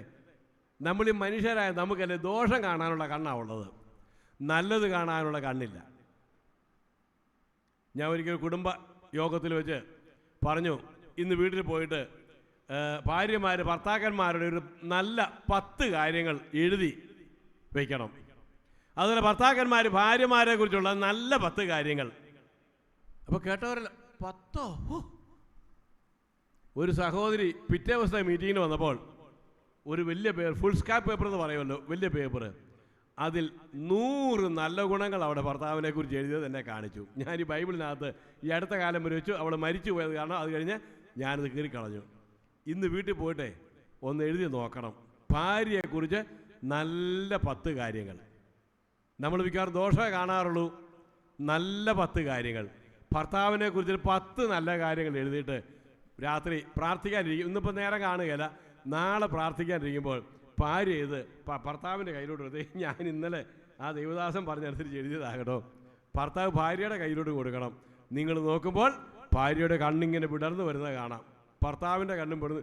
എൻ്റെ ദൈവമേ, എൻ്റെ ഭാര്യ എന്നെക്കുറിച്ച് ഇത്രയും നാൾ ഇത് ചെയ്യാൻ വേണ്ടാത്ത എന്തെല്ലാം പറഞ്ഞുകൊണ്ടിരുന്നതാണ്. 10 നല്ല കാര്യങ്ങൾ, 10 നല്ല കാര്യങ്ങൾ. ജീവിതത്തിനാകെ മാറ്റമുണ്ടാകും. എന്താ കാരണമെന്നറിയാമോ? ദൈവം പറഞ്ഞു, മനുഷ്യൻ ഏകനായിരിക്കുന്ന അന്നല്ല, ഞാൻ അവന് തക്കതായ തുണയെ കൊടുക്കും. അപ്പോൾ എന്താ നല്ലതല്ലാത്തത്?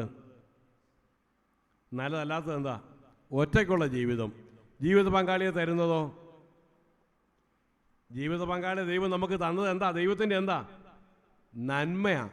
നല്ല കാര്യം ദൈവം ചെയ്തപ്പോൾ ദൈവത്തോട് എന്തു പറയണം?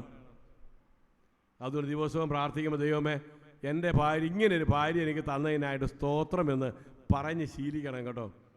ദൈവം ഇങ്ങനൊരു ഭർത്താവിനെ തന്നതിനായിട്ട് ദൈവമേ സ്തോത്രമെന്ന് പറയണം. ദൈവം തന്നതാ. അതുകൊണ്ട് അവൻ മുഖാന്തരം ദൈവത്തിന് അവൻ്റെ നാമത്തെ ഏറ്റുപറയുന്ന അതരബലമെന്ന സ്തോത്രയാഗം ഇടപെടാതെ അർപ്പിക്കണമെങ്കിൽ വിശുദ്ധമായ കുടുംബജീവിതമായിരിക്കണം. ആ കുടുംബജീവിതത്തിൽ വെച്ച് ദൈവത്തിന് നന്ദി പറയണം. 3-ാമത്തെ കാര്യം നമ്മൾ വായിച്ചല്ലോ, എന്താണ്? ഉള്ളതുകൊണ്ട് തൃപ്തിപ്പെടുവേൻ, ഞാൻ നിന്നെ ഒരു നാളും അനാഥനായി വിടുകയില്ല എന്ന് കർത്താവ് തന്നെ അരുളി ചെയ്തിരിക്കുന്നുവല്ലോ. ദൈവത്തിൻ്റെ വചനത്തിൻ്റെ മാത്രം ഒരു പ്രത്യേകതയാണ് വാഗ്ദത്തങ്ങൾ. വാഗ്ദത്തങ്ങൾ ഉൽപ്പത്തി പുസ്തകം മുതലേ ദൈവത്തിൻ്റെ വാഗ്ദത്തങ്ങളാണ്. ദിനംതോറും മുടങ്ങാതെ ബൈബിൾ വായിച്ചു വരുമ്പോൾ എത്ര വാഗ്ദത്തങ്ങളാണ് കാണുന്നത്. അത് ആദാമിനോട് പറഞ്ഞതാകട്ടെ, അബ്രഹാമിനോട് പറഞ്ഞതാകട്ടെ, ദാവീദിനോട് പറഞ്ഞതാകട്ടെ, ആരോട് പറഞ്ഞതുമായിക്കൊള്ളട്ടെ, ആ വാഗ്ദത്തങ്ങളെല്ലാം നമുക്കായിട്ട് നൽകിയിരിക്കുന്നതാണ്. അബ്രഹാമിനോട് പറഞ്ഞ വാഗ്ദത്തം ഇന്ന് രാവിലെ ഞാൻ വായിക്കുകയുണ്ടായി. അബ്രഹാമേ, ഞാൻ നിന്റെ പരിചയും അതിമഹത്തായ പ്രതിഫലവുമാകുന്നു. ഞാൻ ആ വാക്യം വായിച്ചിട്ട് ഞാൻ ഇങ്ങനെ പറഞ്ഞു, എൻ്റെ വീട്ടിലെ പേര് ബാബു എന്നാ. ബാബുവേ, ഞാൻ നിന്റെ പരിചയും അതിമഹത്തായ പ്രതിഫലവുമാകുന്നു. ഞാൻ കുറേ നേരം ആ വാക്യം വായിച്ച് സന്തോഷിക്കാനിടയായി. ഇതെനിക്കുള്ള വാഗ്ദത്തമാണ്. ഞാൻ തിരിഞ്ഞു നോക്കി, കഴിഞ്ഞ നാളുകളിൽ ദൈവം എനിക്ക് പരിചയമാകേണ്ട അനേക സന്ദർഭങ്ങൾ എൻ്റെ ഓർമ്മയിലേക്ക് ഓടി വന്നു. വലിയ വിനകളിൽ നിന്ന്, അപകടങ്ങളിൽ നിന്ന് ദൈവം വിടുവിച്ചപ്പോൾ പരിചയമായിരുന്നു. അനേക അക്രമങ്ങളിൽ നിന്ന് ദൈവം എന്നെ വിടുവിച്ചപ്പോൾ പരിചയമായിരുന്നു. സഹപ്രവർത്തകരാൽ ഒറ്റപ്പെട്ടപ്പോൾ, ആരോപണങ്ങളുണ്ടായപ്പോൾ, ഇല്ലായ്മ ചെയ്യാൻ ശ്രമിച്ചപ്പോൾ അവിടെയെല്ലാം ദൈവം എന്തായിരുന്നു? ആരാ? ഇല്ല, നമ്മളൊക്കെ കാണുമായിരുന്നു. പണ്ടേ നശിച്ചു പോകുമായിരുന്നു. പിശാച് സകല ശക്തിയും ഉപയോഗിച്ച് അവൻ്റെ ആവനാഴികയിലെ മുഴുവൻ അമ്പുകളും എടുത്ത് ദൈവദാസന്മാരെ ഉപദ്രവിക്കാൻ വരുമ്പോഴും ദൈവം അവർക്ക് ആരാ? പരിചയ. വരുന്നതെല്ലാം തട്ടിക്കളയുന്ന നല്ലവനായ ദൈവം. ഞാൻ ആ വാക്യം ഓർത്ത് ഒരുപാട് സന്തോഷിച്ചു. ദൈവമേ, അങ്ങാണ് എൻ്റെ പരിച, അങ്ങാടിൻ്റെ അതിമഹത്തായ പ്രതിഫലം. എന്തെല്ലാം വാഗ്ദത്തങ്ങൾ! ഈ വാഗ്ദത്തങ്ങളെല്ലാം നമുക്ക് ലഭിച്ചിരിക്കുന്നു. തീർന്നിട്ടില്ല, വാഗ്ദത്തങ്ങൾ ഇനി ബാക്കി കിടക്കുന്നതേ ഉള്ളൂ. രക്ഷയോട് ബന്ധപ്പെട്ട് നാം ചിന്തിക്കുമ്പോൾ പൗലോസ് അപ്പോസ്തലൻ പറയുന്നുണ്ട്, കൂടാരമായ നമ്മുടെ ഭൗമഭവനം അഴിഞ്ഞു പോയാൽ കൈപ്പണി അല്ലാത്തതായി ദൈവത്തിൻ്റെ ദാനമായ ഒരു കെട്ടിടം നമുക്ക് സ്വർഗത്തിലുണ്ടെന്ന് ഞങ്ങൾ അറിയുന്നു. ഈ ശരീരത്തിൽ ഞരങ്ങിക്കൊണ്ടല്ല, നഗ്നരായിട്ട് ഉടുപ്പുള്ളവരായിട്ട് ജീവിക്കുന്നുവെങ്കിൽ അതിന് മീതെ പാർപ്പിടം ധരിപ്പാൻ ഞങ്ങൾ വാഞ്ചിക്കുന്നു എന്ന് പറഞ്ഞ് സ്വർഗീയമായ കാര്യങ്ങളെക്കുറിച്ച് എല്ലാം പറയുക. കർത്താവ് വരും, ഈ മണ്ണ് കൊണ്ടുണ്ടാക്കിയ ശരീരം അഴിയും. എത്ര മിടുക്കേണ്ടതാണെങ്കിലും മിടുക്കേണ്ടതാണെങ്കിലും ഈ ശരീരമെല്ലാം അഴിയും, മണ്ണ് മണ്ണോട് ചേരും. എന്നാൽ കൈപ്പണിയല്ലാത്തൊരു കെട്ടിടം, ഒരു കെട്ടിടം സ്വർഗത്തിൽ ദൈവം ഒരുക്കുന്നുണ്ട്. ഏതാ കെട്ടിടം? ഒരു പുനരുത്ഥാന ശരീരം. രോഗം ബാധിച്ച ശരീരം മാറും, ബലഹീനമായ ശരീരം മാറും. കൈപ്പണിയല്ലാത്തൊരു ശരീരം, മൺമയമല്ലാത്തൊരു ശരീരം കർത്താവ് സ്വർഗത്തിൽ ഒരുക്കുന്നുണ്ട്. ഇതുവല്ലം വിശ്വസിക്കാൻ പറ്റുമോ? ഈ ശരീരം അങ്ങ് അഴിഞ്ഞു പോകും. ഒരു പുനരുത്ഥാന ശരീരം എന്ന് പറഞ്ഞാൽ ഒരാത്മീക ശരീരം, പറന്ന് പറന്ന് പറന്ന് സ്വർഗത്തിലെത്താൻ കഴിയുന്ന ഒരു ശരീരം, നിത്യത മുഴുവൻ ജീവിച്ചിരിക്കുന്ന ഒരു ശരീരം. ഇതൊക്കെ നമുക്ക് കിട്ടുമെന്ന് ഉറപ്പെന്താ? ആ 2 കൊരിന്ത്യർ 5-ാം അധ്യായത്തിൽ പൗലോസ് പറയുന്നുണ്ട്, അതിന് ഞങ്ങളെ പ്രാപ്തരാക്കിയത് ആത്മാവെന്ന അച്ചാരം നൽകിയതുകൊണ്ടാണ്. നാം രക്ഷിക്കപ്പെട്ട ആ നാളിൽ, ആ സമയത്ത് നാം അറിഞ്ഞില്ല, ദൈവത്തിൻ്റെ പരിശുദ്ധാത്മാവിനെ നമ്മുടെ ഹൃദയങ്ങളിലേക്ക് ദൈവം അയച്ചു. ഒരു അഡ്വാൻസ് ആയിട്ട്, ഡൗൺ പേയ്മെൻ്റ് ആയിട്ട്, ഒരച്ചാരമായിട്ട് പരിശുദ്ധാത്മാവിനെ അയച്ചു. അപ്പോൾ ഒരു വാഗ്ദത്തം ദൈവം പറഞ്ഞു, മകനെ മകളെ, ഞാൻ നിന്നെ രക്ഷിച്ചിരിക്കുന്നു. നിൻ്റെ ആത്മാവിനെ മാത്രമല്ല രക്ഷിച്ചത്, നിൻ്റെ ഈ ശരീരത്തെയും കൂടെ ഞാൻ രക്ഷിച്ചു കൊള്ളാം. ഈ ശരീരത്തെ ഞാൻ രൂപാന്തരപ്പെടുത്തി സ്വർഗത്തിൽ എത്തിച്ചു കൊള്ളാമെന്ന് ദൈവം വാക്ക് പറഞ്ഞിരിക്കുക, വാഗ്ദത്തമായിട്ട് നൽകിയിരിക്കുക. എന്തോ ഒരു സുവിശേഷമാണ് പ്രിയപ്പെട്ടവരെ നമ്മളെ കേൾപ്പിച്ചിട്ടുള്ളത്. രക്ഷ എത്ര വലുതാണ്! ആത്മാവിൻ്റെ രക്ഷ മാത്രമല്ല, ഈ ശരീരം കൂടെ ഉയർത്തെഴുന്നേൽപ്പിച്ച് സ്വർഗത്തിൽ എത്തിക്കുമെന്ന് ദൈവം നമ്മോട് പറഞ്ഞിരിക്കുക. അതുകൊണ്ട് എന്ത് ചെയ്യണം? സമ്പത്തോർത്ത് അധരഫലമായ സ്തോത്രയാഗം അർപ്പിക്കണം. ദൈവം നൽകിയ കുടുംബമോർത്ത് ദൈവത്തിന് സ്തോത്രം ചെയ്യണം. ദൈവം നൽകിയ വാഗ്ദത്തങ്ങൾ ഓർത്ത് ദൈവത്തിന് സ്തോത്രം ചെയ്യണം. 4-ാമത്തെ കാര്യം നമ്മൾ വായിച്ചല്ലോ, കൂടാരത്തിൽ ശുശ്രൂഷിക്കുന്നവർക്ക് അഹോവൃത്തി കഴിപ്പാൻ അവകാശമില്ലാത്ത യാഗപീഠം നമുക്കുണ്ട്. എന്തായി പറഞ്ഞതിൻ്റെയൊക്കെ അർത്ഥം? എബ്രായ വിശ്വാസികൾക്കായി ലേഖനം ആദ്യം എഴുതിയത്. അവരെല്ലാം യഹൂദന്മാരാ, എബ്രായരാ, ഇസ്രായേൽ മക്കളാ. അവർക്ക് യാഗങ്ങളുണ്ട്, യാഗപീഠമുണ്ട്. അപ്പോൾ ഈ യാഗപീഠത്തിൽ ശുശ്രൂഷ ചെയ്യാൻ പോകുന്ന പുരോഹിതന്മാർക്ക് അഹോവൃത്തി എങ്ങനെയാണ് നടക്കുന്നത്? ആഹാര കാര്യം. പുരോഹിതന്മാരുടെ അവർക്കും വയറില്ലേ, അവർക്കും ഭാര്യമാരും മക്കളും ഒക്കെ ഇല്ലേ? അവരുടെ കുടുംബകാര്യം എങ്ങനെയാണ് നടക്കുന്നത്? കൂടാരത്തിൽ ശുശ്രൂഷ ചെയ്യാൻ പോയാൽ കൃഷി ചെയ്യാൻ പോകണ്ട, കന്നുകാലി വളർത്താൻ പോകണ്ട. വേണമെങ്കിൽ യാഗത്തിലുള്ള ആടുകളെ മേച്ചൽപ്പുറത്ത് വളർത്തിക്കോ, കുഴപ്പമില്ല. പക്ഷേ ഉപജീവനത്തിന് വേണ്ടി ഒരു തൊഴിൽ കണ്ടുപിടിക്കാൻ പോകണ്ട. എന്തുകൊണ്ട് പോകണ്ട? യാഗമർപ്പിക്കുമ്പോൾ യാഗത്തിലെ മഹാഭൂരിപക്ഷം ഭാഗവും പുരോഹിതന്മാർക്ക് കിട്ടുകയാണ്. വെജിറ്റേറിയൻ വേണോ? മാവ്, വട, ദോശ, ഇതെല്ലാം ഒരല്പം യാഗപീഠത്തിന്മേൽ അർപ്പിച്ചിട്ട് ബാക്കി പുരോഹിതന്മാർക്കാണ്. കാള, ആട്, ഇതിലെല്ലാം യാഗമർപ്പിക്കുമ്പോൾ അതിൻ്റെ മേധസ് മാത്രം യാഗപീഠത്തിന്മേൽ ദഹിപ്പിക്കുന്നു, ബാക്കി എല്ലാം പുരോഹിതന്മാർക്കാണ്. പുരോഹിതന്മാർക്ക് അവകാശമായിട്ട് കൊടുത്തിരിക്കുക. കൂടാരത്തിലെ ജോലിയാണോ, പുരോഹിതനാണോ, എല്ലാം ദൈവം നിർവഹിച്ചുകൊള്ളും. ചുരുക്കി പറഞ്ഞാൽ ദൈനംദിന ആവശ്യങ്ങൾക്ക് വേണ്ടി ഭാരപ്പെടേണ്ട ആവശ്യമില്ല, ദൈവം കരുതിക്കൊള്ളും. നമ്മുടെ ജീവിതങ്ങളിലേക്കൊന്ന് തിരിഞ്ഞു നോക്കിക്കേ. സങ്കീർത്തനക്കാരൻ പറഞ്ഞതുപോലെ, ബാലസിംഹങ്ങൾ ഇര കിട്ടാതെ വിശന്നാലും യഹോവയെ അന്വേഷിക്കുന്നവർക്ക് ഒരു നന്മയ്ക്കും മുടക്കം വരുത്തുകയില്ല. നീതിമാൻ തുണയില്ലാതിരിക്കുന്നതും അവൻ്റെ സന്തതി അപ്പം ഇരക്കുന്നതും ഞാൻ കണ്ടിട്ടില്ല. ദൈവം നമ്മുടെ ആവശ്യങ്ങളെല്ലാം നിർവഹിച്ചു തരുന്ന ദൈവമാണ്. പക്ഷേ അതിന് അടിസ്ഥാനമുണ്ട്. എന്താണ്? കൂടാരത്തിൽ ശുശ്രൂഷ ചെയ്യുന്ന ആളായിരിക്കണം. ലോകത്തിലെ മഹാഭൂരിപക്ഷം ആളുകളും പറയും, ദൈവം ഞങ്ങളെ അനുഗ്രഹിച്ചെന്നേ, ദൈവം ഞങ്ങൾക്ക് ശമ്പളം കൂട്ടി തന്നേ, ദൈവം ഞങ്ങളെ ഇത്രയൊക്കെ ഉയർത്തി അനുഗ്രഹിച്ചു, മക്കളെ തന്നു, അനുഗ്രഹിച്ചു, അവരൊക്കെ ജോലിക്കാരായി, എല്ലാ അനുഗ്രഹങ്ങളും കിട്ടി. പക്ഷേ ദൈവത്തിൻ്റെ വചനം പറയുന്നത് എന്താണ്? കൂടാരത്തിൽ ശുശ്രൂഷിക്കുന്നവരുടെ കാര്യം ഞാൻ നോക്കാം, അല്ലാത്തവർ അവരവരുടെ കാര്യങ്ങൾ നോക്കി ദൈവത്തിൻ്റെ ദാനമാണെന്ന് പറയുക.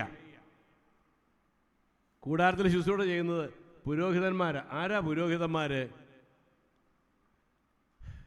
കർത്താവായ യേശുവിനെ രക്ഷിതാവായി സ്വീകരിച്ച സകല ആളുകളും, പത്രോസ് അപ്പോസ്തലന്റെ ഭാഷയിൽ പറഞ്ഞാൽ പൊന്തോസിലും ഗലാത്യയിലും കപ്പദോക്യയിലും ആസിയയിലും ബിഥുന്യയിലും ചിതറിപ്പാർക്കുന്ന സകല ക്രിസ്തുവിശ്വാസികളോടും പറയുകയാണ്, നിങ്ങൾ ദൈവത്തിന് ആത്മീയ യാഗം കഴിപ്പാൻ തക്ക വിശുദ്ധ പുരോഹിതന്മാരാ, വിശുദ്ധ പുരോഹിതന്മാരാ. വെളിപ്പാട് പുസ്തകം 1-ാം അധ്യായത്തിൻ്റെ 5-6 വാക്യങ്ങളിൽ ദൈവത്തിന് നമ്മെ രാജ്യവും പുരോഹിതന്മാരുമാക്കിയിരിക്കുന്നു. ചുരുക്കി പറഞ്ഞാൽ ദൈവമക്കളുടെ ഇടയിൽ പുരോഹിതന്മാരും ഐമേനികളും എന്ന് വേദപുസ്തക പ്രകാരം 2 വിഭാഗം ആളുകളില്ല.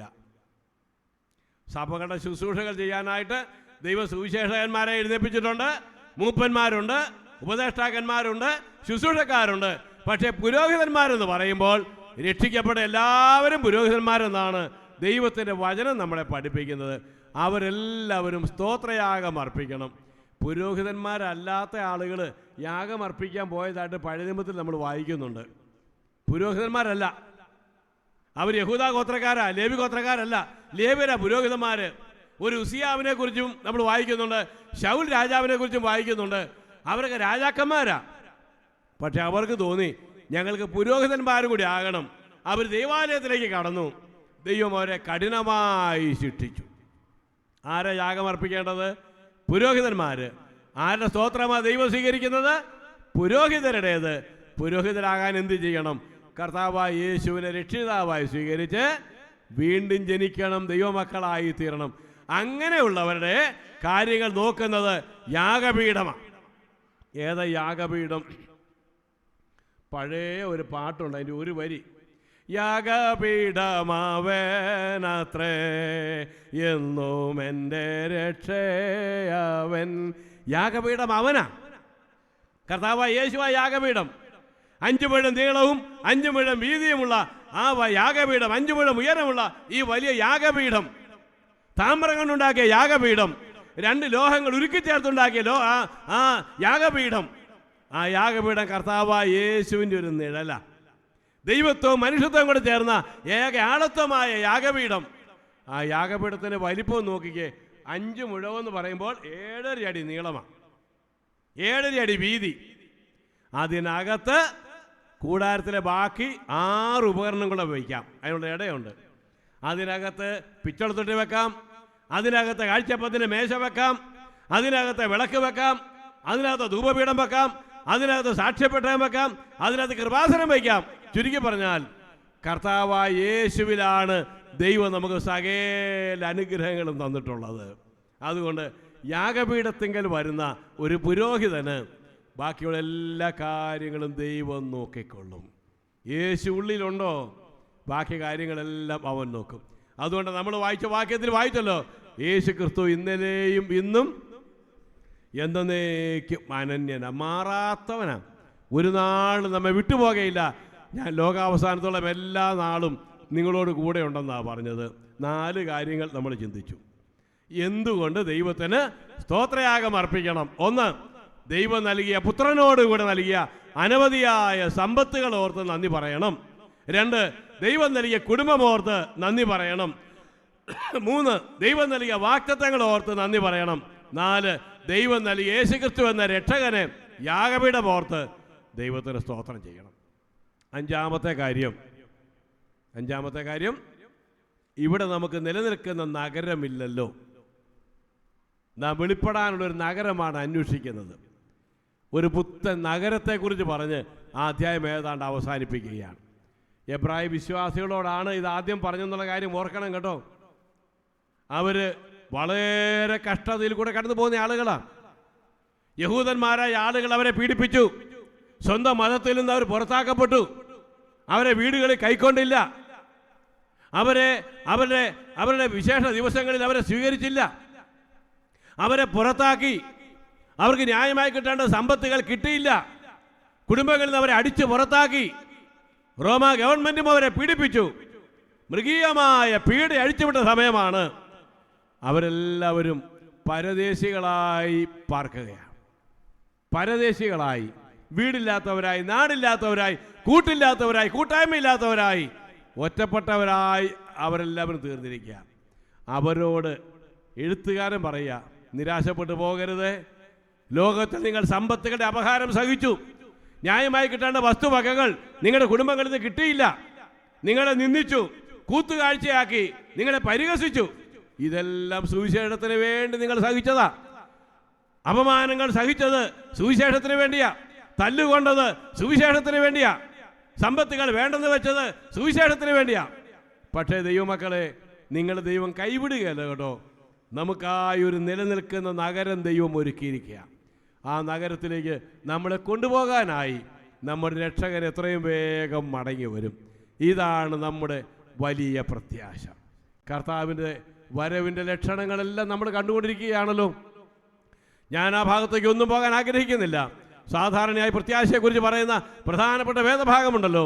കർത്താവ് താൻ ഗംഭീരനാദത്തോടും പ്രധാന ദൂതന്റെ ശബ്ദത്തോടും ദൈവത്തിന്റെ കാഹളത്തോടും കൂടെ സ്വർഗത്തിൽ നിറങ്ങി വരുമ്പോൾ ക്രിസ്തുവിൽ മരിച്ചവർ മുമ്പേ ഉയർത്തെഴുന്നേൽക്കും. പിന്നെ ജീവനോടെ ശേഷിക്കുന്ന നാം രൂപാന്തരപ്പെട്ട് അവരോടൊരുമിച്ച് കർത്താവിനെ എതിരേൽപ്പാൻ മേഘങ്ങളിൽ എടുക്കപ്പെടും. ഇങ്ങനെ നാം എപ്പോഴും കർത്താവിനോടുകൂടി ആയിരിക്കും.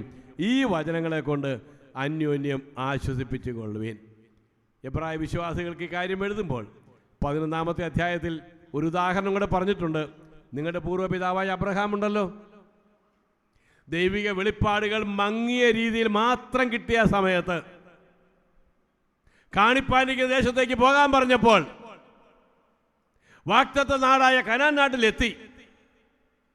അവിടെ അദ്ദേഹം വലിയ വീട് പണിതില്ല. കനാൻ നാട് വാഗ്ദത്ത നാടാ, സ്വന്തമായി പതിച്ചു കൊടുത്തതാ. അവിടെ അദ്ദേഹം എങ്ങനെ പാർത്തു? വാഗ്ദത്ത ദേശത്ത് ഒരന്യദേശത്ത് എന്ന പോലെ പാർത്തു. എവിടെ പാർത്തു? കൂടാരത്തിൽ പാർത്തു. ആ കൂടെ പോയ ലോത്തോ, അദ്ദേഹം വിശ്വാസിയായിരുന്നു. അദ്ദേഹം ഒരു വലിയ കൊട്ടാരം പണിതു സോദോമിൽ. ലോകത്തിന് വേണ്ടി ജീവിച്ചു. അബ്രഹാം ദൈവത്തിന് വേണ്ടി ജീവിച്ചു. ദൈവം ശില്പിയായി നിർമ്മിച്ചതും അടിസ്ഥാനമുള്ളതുമായ നഗരത്തിന് വേണ്ടി കാത്തിരുന്നു. വെളിപ്പാടുകൾ വളരെ കുറച്ച്. ബൈബിൾ എഴുതിയിട്ടില്ല, പാട്ട് പാടാൻ ഒരാളില്ല, ഒരു പാട്ട് എഴുതിയിട്ടില്ല, കൂട്ടായ്മയ്ക്ക് ആരുമില്ല. ആ ഒറ്റ മനുഷ്യൻ സ്വർഗത്തിലേക്ക് വിശ്വാസത്തിന്റെ ദൂരദർശനിലൂടെ നോക്കിക്കൊണ്ട് ആ നഗരം സ്വർഗത്തെ കണ്ടു. ആ നാടിനെ നോക്കിക്കൊണ്ട് ഇവിടെ കൂടാരങ്ങളിൽ മാറി മാറി പാർത്തു. ഇന്ന് വെളിപ്പാടുകൾ മുഴുവനായി നമുക്ക് കിട്ടി. പ്രത്യാശയുടെ പൂർണ്ണ സ്ഥിരത നമ്മുടെ കയ്യിൽ വചനത്തിലൂടെ കിട്ടിയിരിക്കുക. പ്രിയപ്പെട്ടവരെ, അല്പകാലത്തെ ജീവിതമേ നമുക്കിവിടെ ഉള്ളൂ. ഇത് വേഗം തീരും. നമ്മുടെ കർത്താവ് മടങ്ങി വരും. വാക്ക് പറഞ്ഞവൻ വാക്ക് പാലിക്കുക തന്നെ ചെയ്യും. അവൻ മടങ്ങി വരുമ്പോൾ ക്രിസ്തുവിൽ മരിച്ച സകല ദൈവമക്കളും ഉയർത്തെഴുന്നേൽക്കും. ജീവനോടെ ഇരിക്കുന്ന രൂപാന്തരപ്പെട്ട് 1000 കോടി വാനഗോളങ്ങളെ താണ്ടി നാം നമ്മുടെ രക്ഷകന്റെ അടുക്കലെത്തും. നിത്യത മുഴുവൻ അവനോടുകൂടെ ആയിരിക്കും. എന്തൊരു പ്രത്യാശ! ഇതാണ് സുവിശേഷത്തിൻ്റെ സംഭാവന. ഇതാണ് സുവിശേഷം നൽകുന്ന അനുഗ്രഹം. ഈ അനുഗ്രഹത്തിലേക്ക് എത്തിപ്പെടാൻ കഴിയണമെങ്കിൽ ആ പൂർവ്വപിതാക്കന്മാരെ പോലെ, അബ്രഹാമിനെയൊക്കെ പോലെ വിശ്വാസത്താൽ ദൈവവുമായി ബന്ധപ്പെടാനിടയായി തീരണം.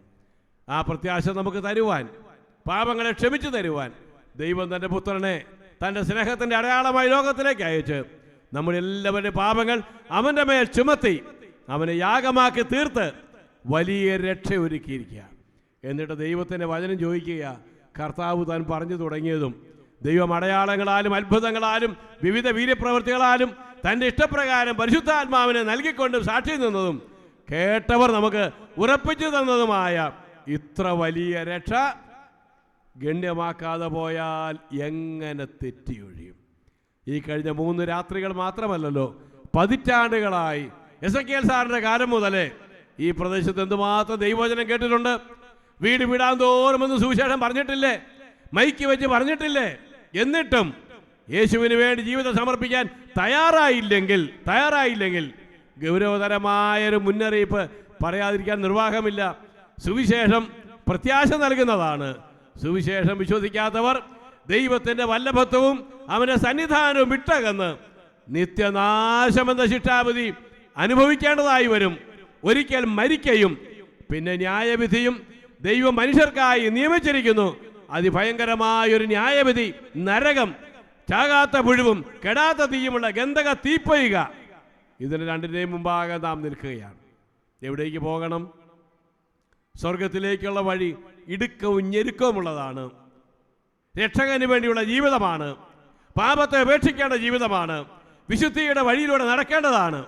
മറുവശത്ത് ഇപ്പോൾ ജീവിക്കുന്നവർ തന്നെ അങ്ങ് ജീവിച്ചു പോയാൽ മരണം, അതിൻ്റെ അപ്പുറത്ത് നരകം, ന്യായവിധി. ഞങ്ങളുടെ പ്രിയപ്പെട്ടവരാരും ആ സ്ഥലത്ത് ചെല്ലുവാൻ ഇടയാകരുത്. ഞങ്ങളുടെ ആഗ്രഹവും പ്രാർത്ഥനയും അതാണ്.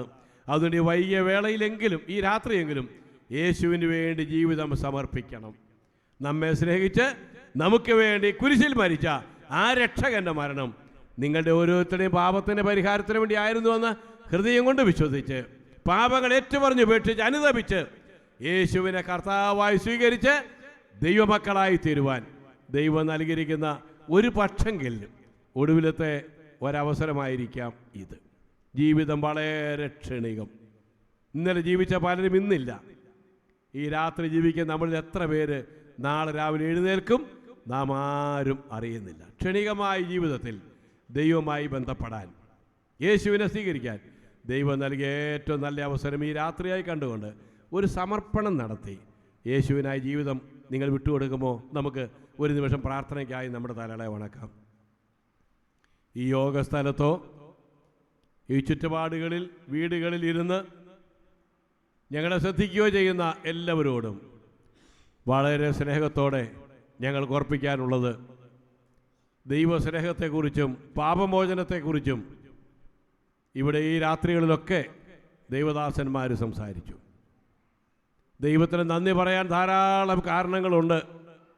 ഏറ്റവും പ്രധാനമായത് ദൈവം രക്ഷകനെ നമുക്കായി തന്നു.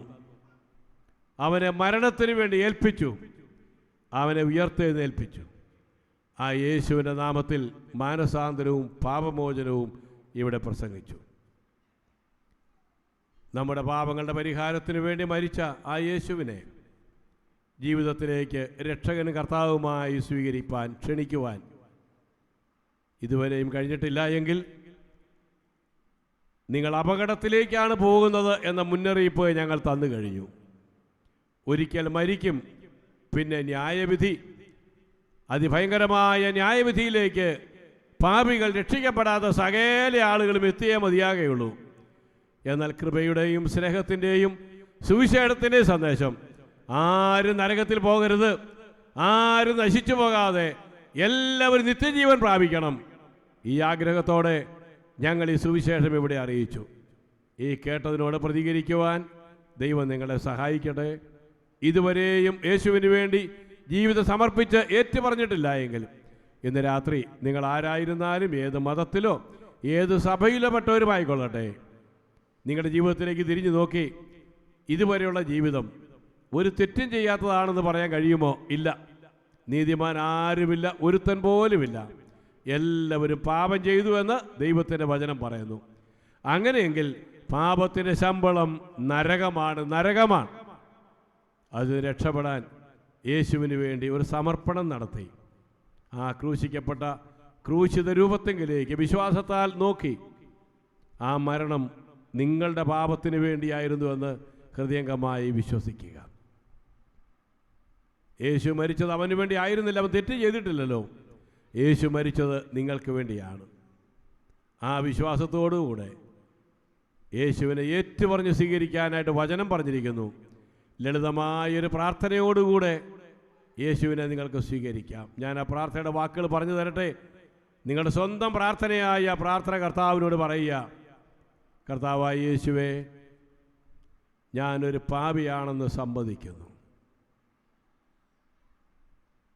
എൻ്റെ പാപത്തിൻ്റെ പരിഹാരത്തിന് വേണ്ടി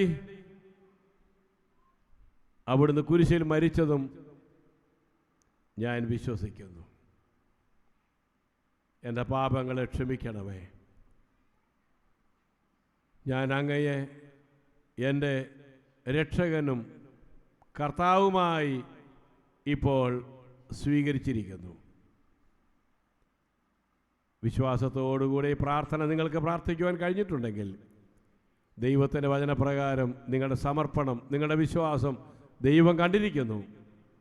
പാപിനിയായ സ്ത്രീയോട് പറഞ്ഞതുപോലെ, മകനെ, മകളെ, നിന്റെ പാപങ്ങൾ മോചിച്ചു തന്നിരിക്കുന്നു, സമാധാനത്തോടെ പോക, ഇനി പാപം ചെയ്യരുത്. ഇപ്രകാരം ഒരു സമർപ്പണ പ്രാർത്ഥന നിങ്ങൾ നടത്തിയിട്ടുണ്ടെങ്കിൽ ഈ യോഗത്തിന് ശേഷം ഞങ്ങളുമായി സംസാരിച്ച് പ്രാർത്ഥിച്ച് ഭവനങ്ങളിലേക്ക് മടങ്ങണമേ എന്ന് സ്നേഹത്തോടെ ഓർപ്പിക്കുന്നു. ദൈവം എല്ലാവരെയും അനുഗ്രഹിക്കട്ടെ.